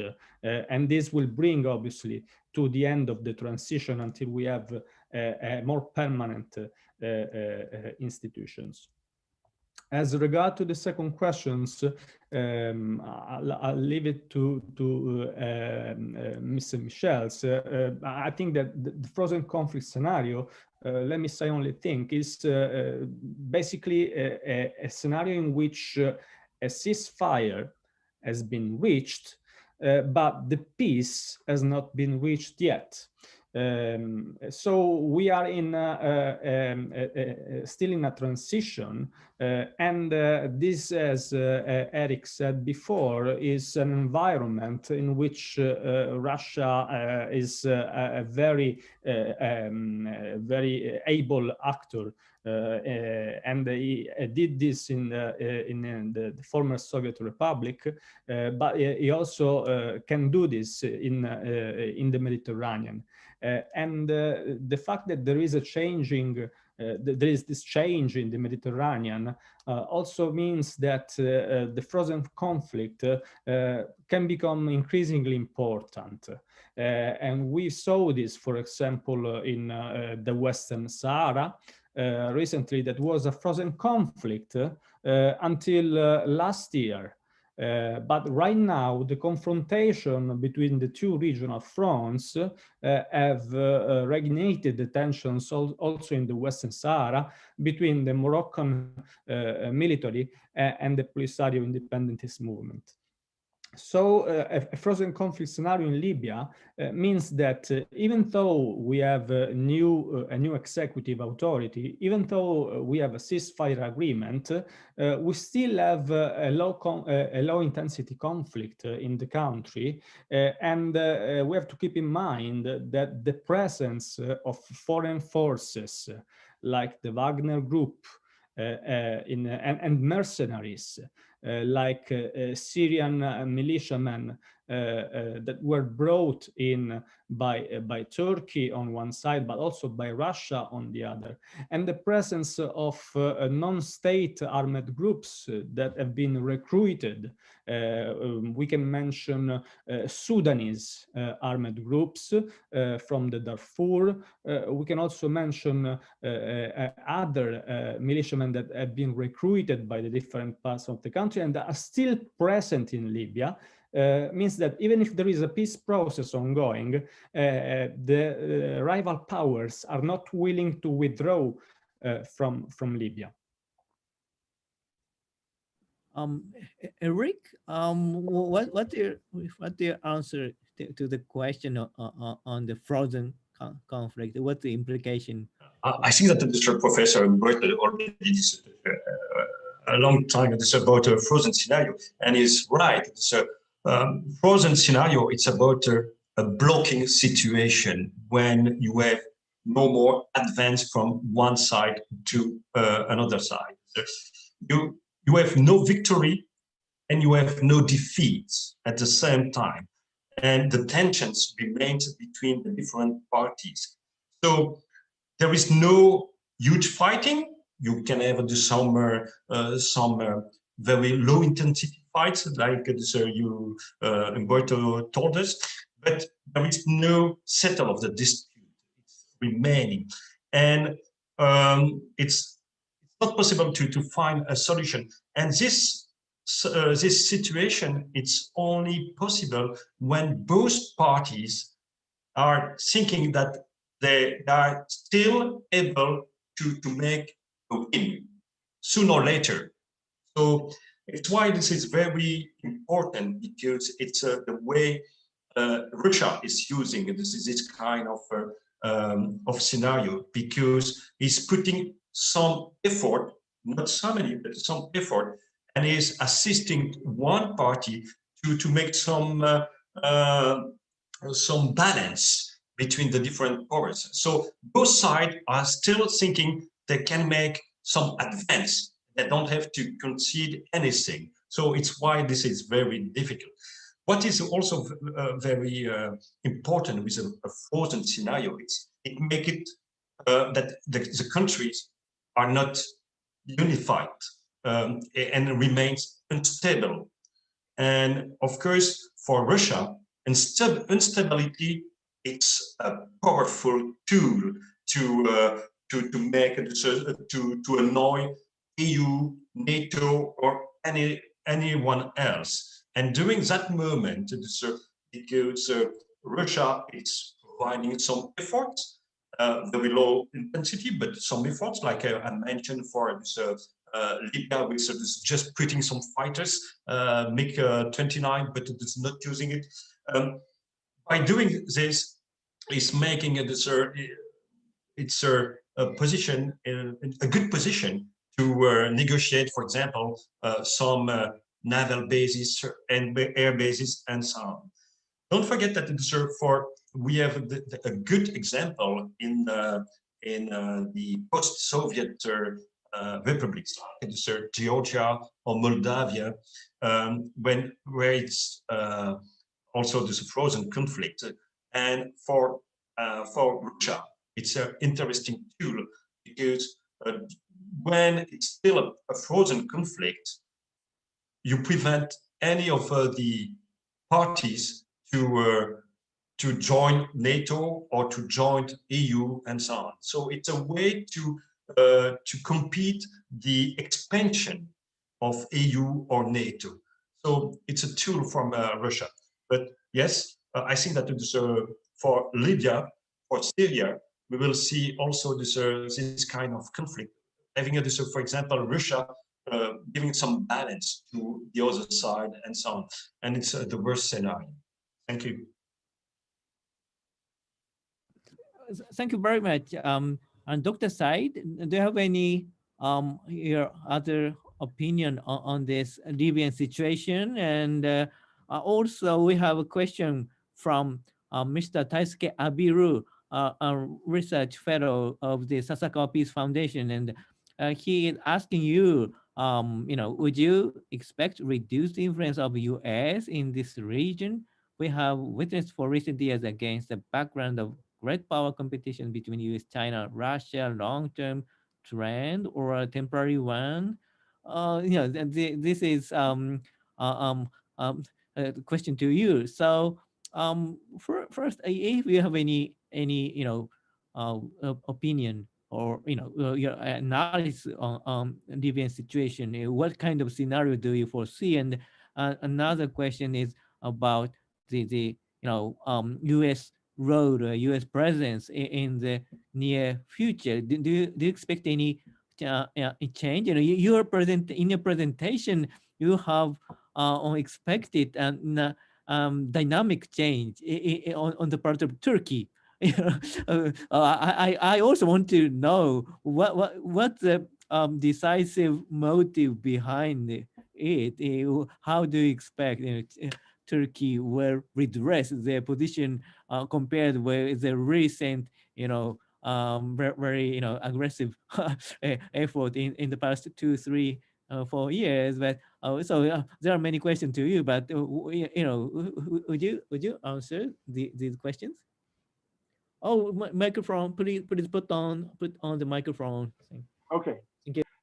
I want you to avoid my noise. Okay, so thank you so much for the two questions. Let me start with the first one.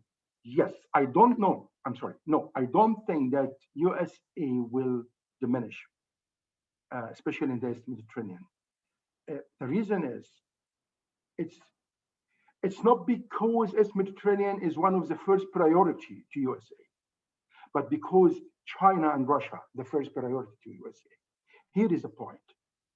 The point is, as I told you, if a very humble analyst like me expected this type of intervention of Russia and China, and if my expectations possible or reasonable, 10 or 20%, what do you think about USA think tanks and decision makers will think from the same angle? I believe that I think everybody believes that Biden is coming with a huge strategy.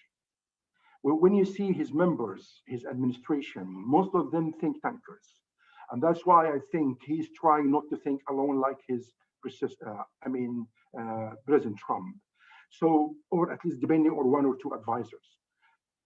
That's why when I have this big number of the think tankers, and when I mention Russia again with, hostile speech more than Trump's way, and when I talk about China, I think even during his preparation, USA is coming with a big grand strategy, and I mentioned that before. He's thinking right now. He's preparing, and that's why I don't think that he will diminish. But what can I say? There is a different way of approach of USA, of even what we used to from Obama's way, or even before him. Why? Number one, Iran is different from 6 years ago, or 5 years and a half. Number two, China is different if I compare with 10 years ago. Too much different. Russia even is more involving in many regions. I give you example.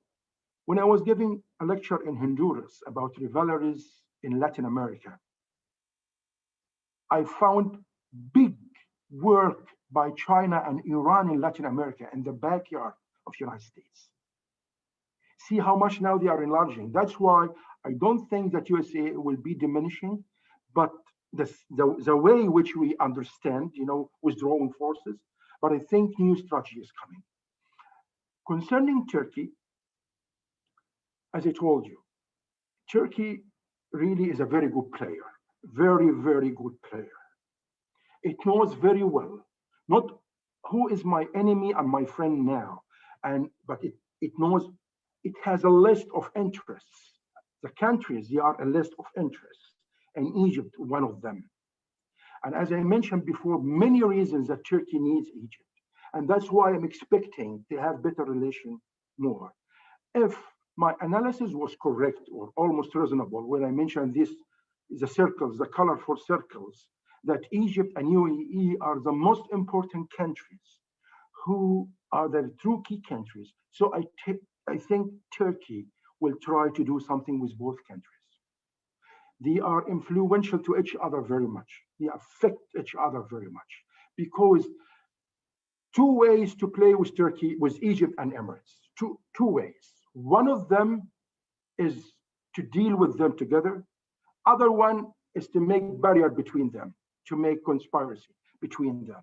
The second one, I think, not very successful right now. I don't think so. It has been tried many times, but not very successful, at least right now. So I think Turkey will try to deal with both of them together somehow. As I told you, what Turkey needs? Turkey needs a portion of the gas. Why? It's an industrial country. It is industrial. It's like Japan, for example, and Korea. It produces a lot. It needs energy. So I want not to buy, but I would like to be participant, having a big portion like others, right? This never comes with fighting in this time, especially in this region. Remember what I told you, for example, about Suez Canal. Same way of thinking of Putin when he was thinking about Dardanelles and Bosphorus Straits. They will be close in front of him. And he hopes that they will be close in front of Europe, NATO, and USA, right? Not him. So here is the point. Turkey will try more and more. What is the main problem with Turkey? Ideology of Erdogan. It's not a Turkey.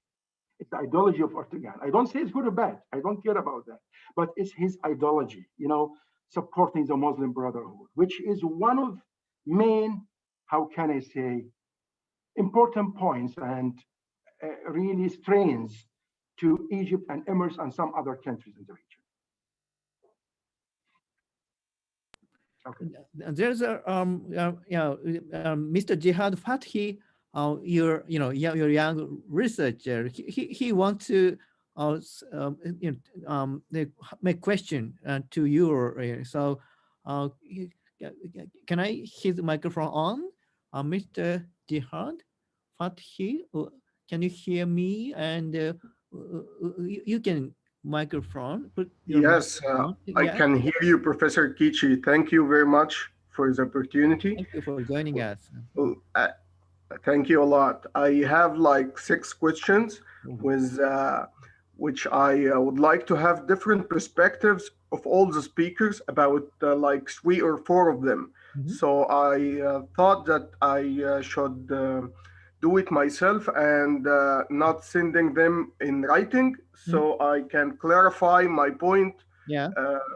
So we can get the max benefit of it. Okay, I will start with Professor Profazio about Libya. My question will be, what is the prerequisite for a stable peace? Or in other words, how can Libya avoid this frozen conflict situations that you were speaking about?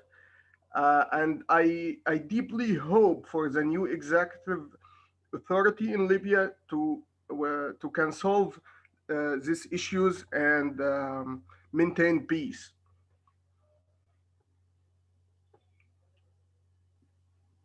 Okay. That's the first one. Okay. Yeah.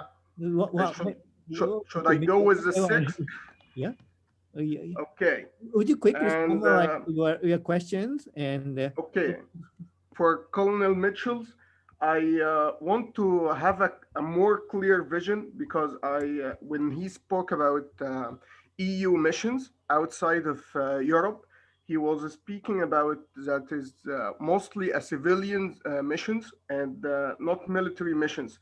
However, we see French military intervention in Mali and like Spanish mission in Afghanistan. So is this like EU countries that go with their own missions, their own security missions, or that goes with the EU security standards? This is my second question. And I have a question for all the speakers about a futuristic question. It's about the unstable coastal countries in the Eastern Mediterranean, like Libya and Syria.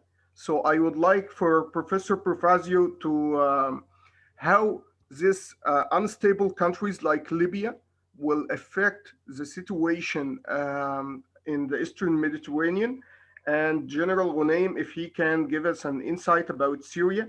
And Colonel Michiels, I'd like to know the EU perspective about such like failed states countries or fragile countries. I got my next question. It will be about the mega projects, the East Med pipeline, and the gas liquidations project that should happen in Egypt. I want to know which is more applicable and why. I need to hear the opinion of our experts here. My last question is about a more geopolitical, futuristic one. Can we see in the future a rivalry between gas producing countries, especially after the gas exploration and discoveries that we are working on, and speaking around Cyprus and in the economic exclusive zones in the coastal countries, and people, another countries that work with oil? So can countries work like an OPEC axis? People who or countries who work on or rely more on oil, and to counter the new formal organization of the Eastern Mediterranean Forum? This is my last question, and thank you very much. Thank you for the the question. The remaining, I think remaining 5 questions was asked, and so okay. So first one is about how can Libya avoid the frozen conflict scenario? Do you have any clue, Dr. Profazio? Yeah, I'll try to answer that. I think that one of the major obstacle has been the what I call the hyper personalization of Libyan politics, which means that there are some political actors that have been around here long enough. And they are hindering the peace process. So if we think about the various Sarraj, Haftar, also the president of the parliament, the House of Representatives, Aguila Saleh, I think that they have been in Libyan politics a very long time, and this has prevented a turnover in the political elite that Libya needed. And now with the appointment of the new executive authority, we have the opportunity to turn page and to see if this new elite can come up with some of the major answers that the Libyan people needed, especially common day problems. For example, the power outages, the shortages in water and electricity. These are common issues that have triggered protests in Libya in last summer. And they are likely to repeat if the new authorities are not going to solve everyday problems of the people. At the same time, we also have to think about the external actors, but I already mentioned about the need to end external interferences, not only in the Libyan conflict, but maybe also in the Libyan peace process. About the third question, how the unstable Libya can affect the Eastern Mediterranean, I think I already answered to that in my previous comments. The fact that there has been this linkage between the Libyan conflict and the Eastern Mediterranean dispute was due to the memorandum of understanding that we mentioned before. It will be difficult now to disentangle these two questions and make them separate. But I think that we can manage to do this. There will be a more major chance of a solution to both of them. I'll let the other... I mean, conflict resolution-wise, it will give more of a chance to the solution. Yeah, if we keep the two issues separately, the Libyan conflict on one side and the East Med on the others, there are much more possibility to find a solution to both of them. While if we mix them together, it will be difficult to disentangle because of the problem with Turkey and the role of Turkey in both the questions. We mentioned before about the Eastern Mediterranean Gas Forum, and we have to think about Turkey as a power that is playing in a major confrontation in the region. What I think right here is that we are talking about two major fronts. The first one, including the major Gulf countries, is what I call the denormalization front, because they are progressively normalizing ties with Israel. On the other side, Turkey and to a certain extent Qatar can be described as revisionist powers, because they are trying to change the geography in the region. We must think about not only the Turkish intervention in Libya, but also, as Eric said before, Turkey's claims in the Eastern Mediterranean Sea that stemmed from what has been called the Blue Doctrine, the Blue Homeland Doctrine that the Turkish military officers elaborated in the last year, trying to break the isolation of Turkey and trying to change the geography around the island. However, this intervention backfired because, as we saw before in the previous slide, I believe, Turkey is now isolated while there is a regional front against it. At the same time, it will be difficult right now to ask Turkey to leave Libya, and this is a major problem for the resolution of the conflict, because according to the ceasefire agreement, all foreign forces must leave Libya. They had to leave before the 23rd of January, and also all the military agreements between foreign forces and the Libyan authorities must be suspended, must be frozen, while at the same time Turkey is continuing its military training of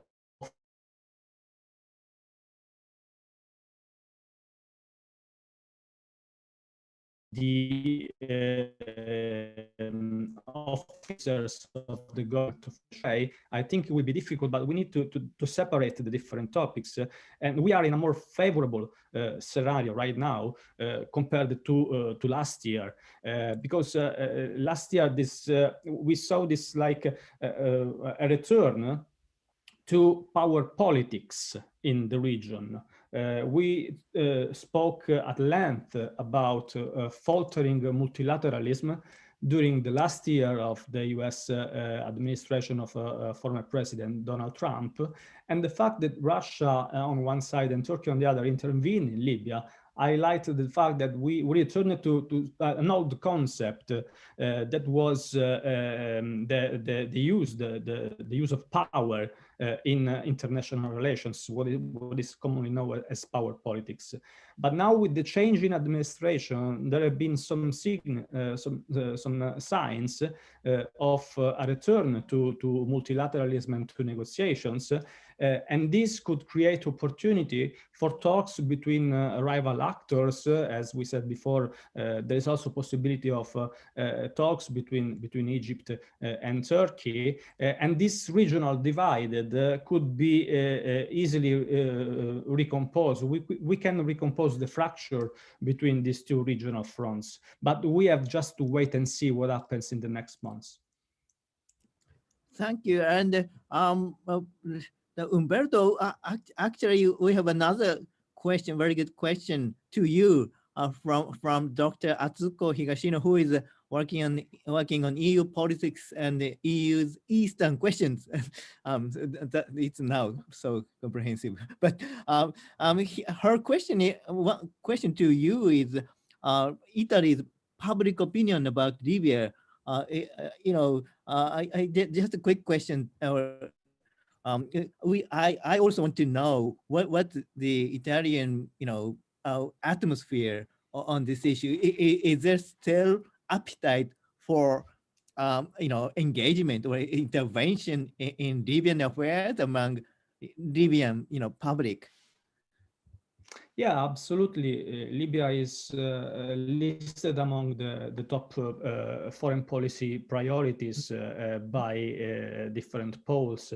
And we have to take into account what are the interests of Italy in Libya. I think that they are mainly three, and it's energy, migration, and security, terrorism. in particular.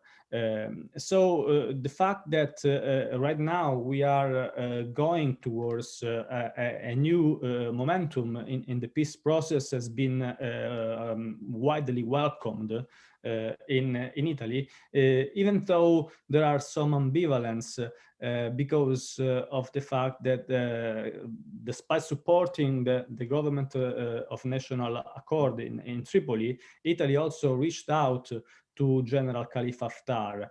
There have been some criticism about this move because of the ambivalence of the Italian position, but at the same time, I think that reaching out to different actors can give Italy more opportunity to influence the peace process. Even though I must say that right now European powers are on the back feet, and the role of Russia and Turkey in the peace process, to me it seems more prominent compared to, for example, Italy or France or other European powers. But I might be wrong.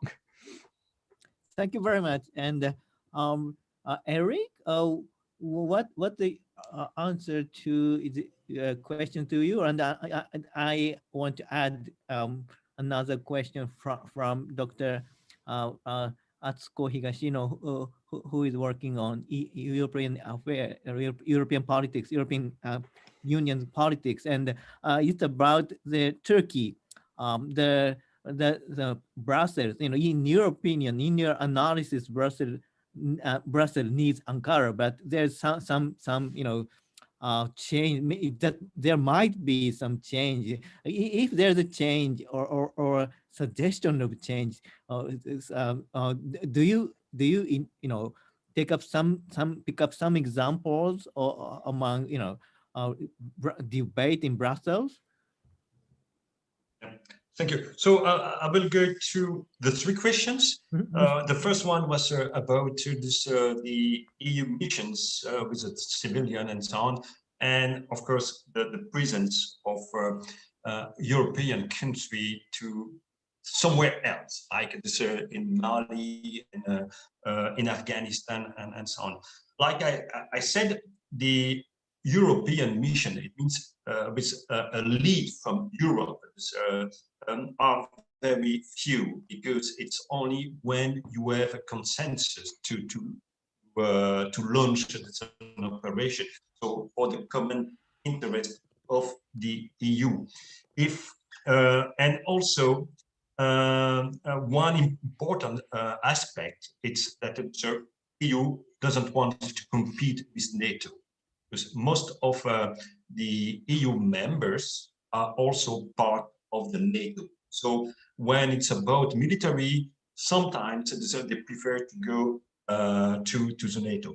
If I take, for example, the presence of European country in Afghanistan, it was done firstly under the coalition launched by US in 2001, because US requested to support after the attack on 9/11.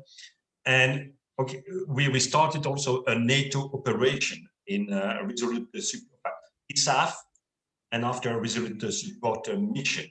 So you see a lot of European countries, but not acting as under European umbrella. In Mali, for example, you have different missions at the same moment. You have in Mali, you have the European Union training mission on very low intensity. We are not fighting, we are just providing instruction, assistance to the Malian forces. And you have also the MINUSMA, so the United Nations mission in Mali, providing more some trying to make it some keeping peace operation. And of course, with MINUSMA, you will find also Belgium Guard, or you will find the same countries sometimes being on with two different acts. It means you have Belgium being EUTM and having it is also MINUSMA. And after that, you have the French initiative with Barkhane operation, but it's because France wants to stabilize the whole Sahel, so the 5 countries composing the Sahel.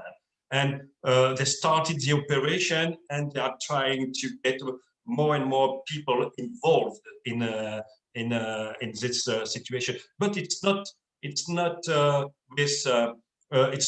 under European flag. It's just a coalition of the willing. We have also a particular example here in the Strait of Hormuz, because we have what we call EMASO. It's European Mission for the Awareness of the Strait of Hormuz. It's with 8 European countries participating to it. And in the name of the operation, you have European mission, but it's leading to confusion because it's not under the umbrella of Europe. It was initiated by France, and after we got to some few other countries joining this as the operation. So it's sometimes very difficult, because when we see a European country involved in an operation, a lot of people assume that it's with the umbrella of Europe, or it was granted by Europe, even if it is the authorization of Brussels, of Europe.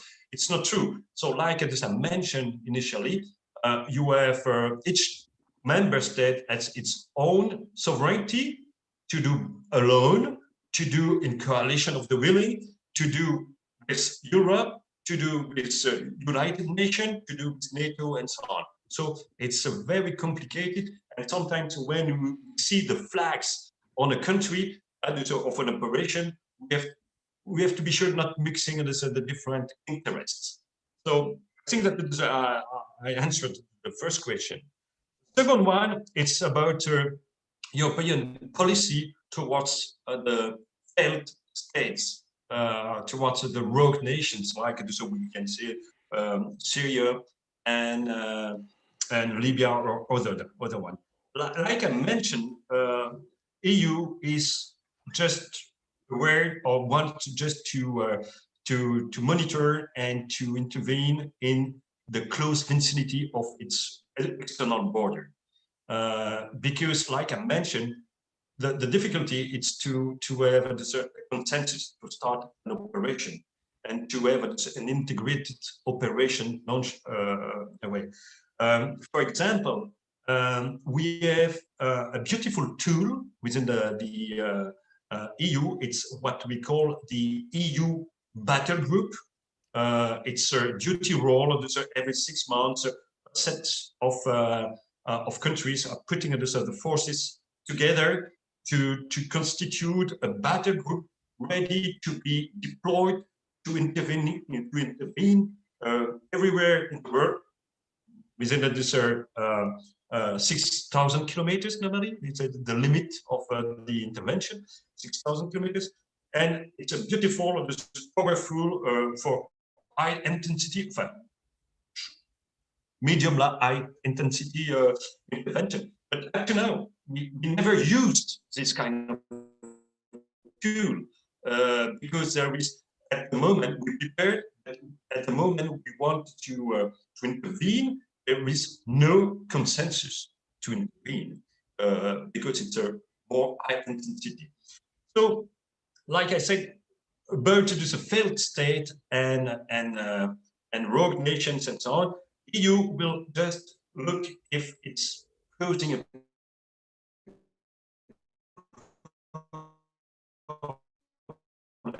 to start maybe to launch a civilian operation, or to stabilize a country, police, to reinforce the rule of law and so on. But it's also with agreement of the rogue nation government. And the second point where when this Europe will intervene or will try to do something, it's when it poses a problem of migration, because migration is about stability and it's a very huge concern inside this internal this Europe about this, how to deal with this, the migration flow, because of course you have countries at the northern of Europe saying, okay, if they enter to Italy, Italy has to cope with the problem, stay there. But of course, Italy say, oh, I cannot take this, this for myself, and we have to share the burden. So, yes, so we see that the EU, like I mentioned, it was why I did it at the start of my presentation. EU has a particular way of doing the business when it's about the following policy, and it's on the lowest side. So sometimes if you want to have a strong action, you needed to have one member state taking the lead and pushing and trying to convince a few of the members to join him and to make this action. But from EU, it's a little a tone. It's the problem. To go to the third question about Brussels needs Turkey, but does Turkey needs Brussels? Yes, it's a big question. What I can say is recently, this on 25th of January, Turkey, we started some talks with Greece and with EU. It was, I think, it's on the initiative of Turkey, because, like I mentioned, in December we started with the first sanctions. It was freezing the visa for some people, freezing some assets involved in the gas dispute, I will say. But Erdogan was laughing about these sanctions. It was just saying, oh, it's so little that I don't care about. But it's aware that like I mentioned, when you get the unity, you will face maybe more difficult sanctions, and you have to see about what's happened with Russia. Even if sometimes Russia is ignoring EU, like it was on the 4th and 5th February, very recently, with the visit of Joseph Borrell to Russia. Just Lavrov was ignoring the High Representative, don't care about what's happening in Syria, don't care about what's happening in Libya, and so on. It was about Navalny and so on. But when it's about the sanctions, Russia say, oh, yes, it's a huge problem. Of course, Russia has the advantage of providing gas to Europe. It's a money, but they know. And I think that Turkey is aware how it's going on with the Brexit. The Brexit, you know, the way we are discussing the future relationship between Europe and UK. If you see the way it's doing, Europe is very strong, and UK thinks that it could manage and do what it will, but no, it's not the case. And so now you have this Turkey a little isolated, because the relationship with Russia, it's conflictual. You know, you cannot do everything with Russia. With the Middle East, the relationship with Saudi Arabia, with UAE, with the main economic power, it's very difficult. And with Europe, if you want to have a very good economic power, or if you want to have your economy good, you need Europe, because Turkey see Europe as the first market. So if Europe started imposing sanctions, the economy of Turkey, which is already very poor for the moment, will just collapse. So Turkey needs, and it's why when Erdogan saw the first very small sanctions on 10th and 11th December, I think he was a little afraid about this, and he's thinking about, if I want to be re-elected, because I think it's in the 23rd, the new election for Erdogan. So I think that he has to manage the economy. He knows that, for example, it's like for Trump and so on. If you have a bad economy, you will not be re-elected and so on. So it's the time to maybe to smooth the way he's dealing with EU, because there is no way on the long term. On the short term, it can be very hard, but on the long term, it will be very difficult. And EU knows that. For EU, it's always on the long term. I hope that I answered the questions. Thank you very much. So we are our discussion is overflowing, and we have to conclude shortly. But Dr. Said, do you have any concluding remarks on this discussion? Oh, please turn on. Please turn on the microphone. Okay. Yes. Yeah. Thank you so much. Really, I would like to thank you. I saw some other questions. Just before we finish, I would like to answer one. Yeah, it's international law question. Yes. From Ms. Lara, and it's concerning the role of Haftar, and it's legal or not legal, and also the agreement between Turkey and Libya, if it's legal or not legal. It's really more international law, but I would like very briefly to say my opinion that Haftar involvement in fighting against the recognized Libyan government is considered, which we call it LIC, I think, low intensity conflict. It's not invasion from other country against the Libyan government. So this is, I cannot say legal or not legal, but I can say it's regular shape in front of the international community, whatever the reasons behind that, because he declares why he's fighting the government. He is supported by the Libyan parliament, which he is expressing the will of the Libyan people and so on. And this is something else. So I don't think that what Haftar is doing against the government is too much related with the international law that way. But maybe the intervention from external countries, this is something else and could be discussed somehow. Concerning the agreement between Turkey and Libyan government, clearly it should be, yes, recognized. It's not against international law because it's with the Libyan government.